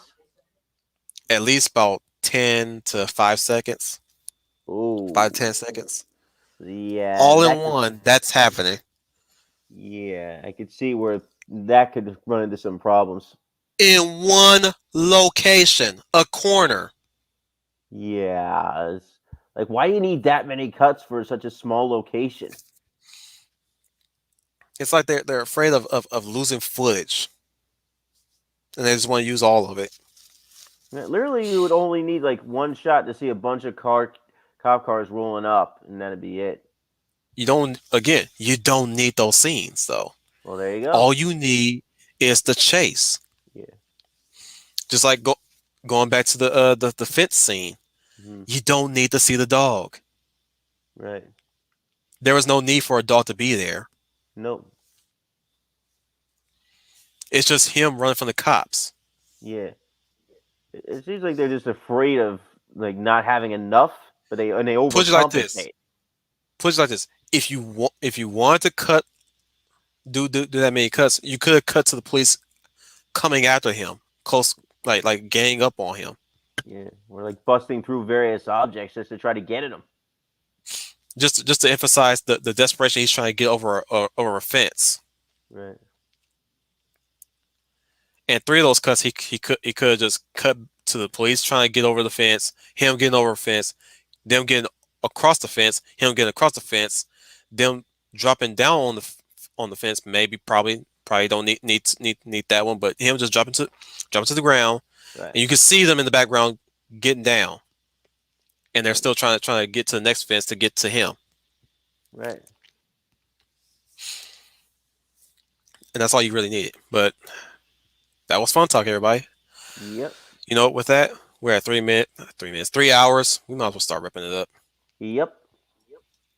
I thank everybody for being here anyways. Fizz and Eloise for joining us for a spell, and just being just me and the Maverick Hunter Saint here, Brian Gilmartin. Yeah, thanks for coming by, everybody. If you remember to like, comment, and subscribe, and tell us how you think about everything. This has been Brian Gilmartin. No damage to report. Moving to next area. Of course. And tune in for next Tuesday because we will be continuing our manga study trend. And this time we'll be tackling Dorohedoro. Oh, yeah. So get ready for that. First 5 chapters as the system is set up. It's going to be one manga that I'm familiar with, that I've watched the anime several times over. So I'm very familiar with the world of Dorohedoro. Everybody else, y'all better get started reading because that's next Tuesday. Right. Or, if If you haven't read it yet, you follow on with us, or we just go it chapter by chapter as we're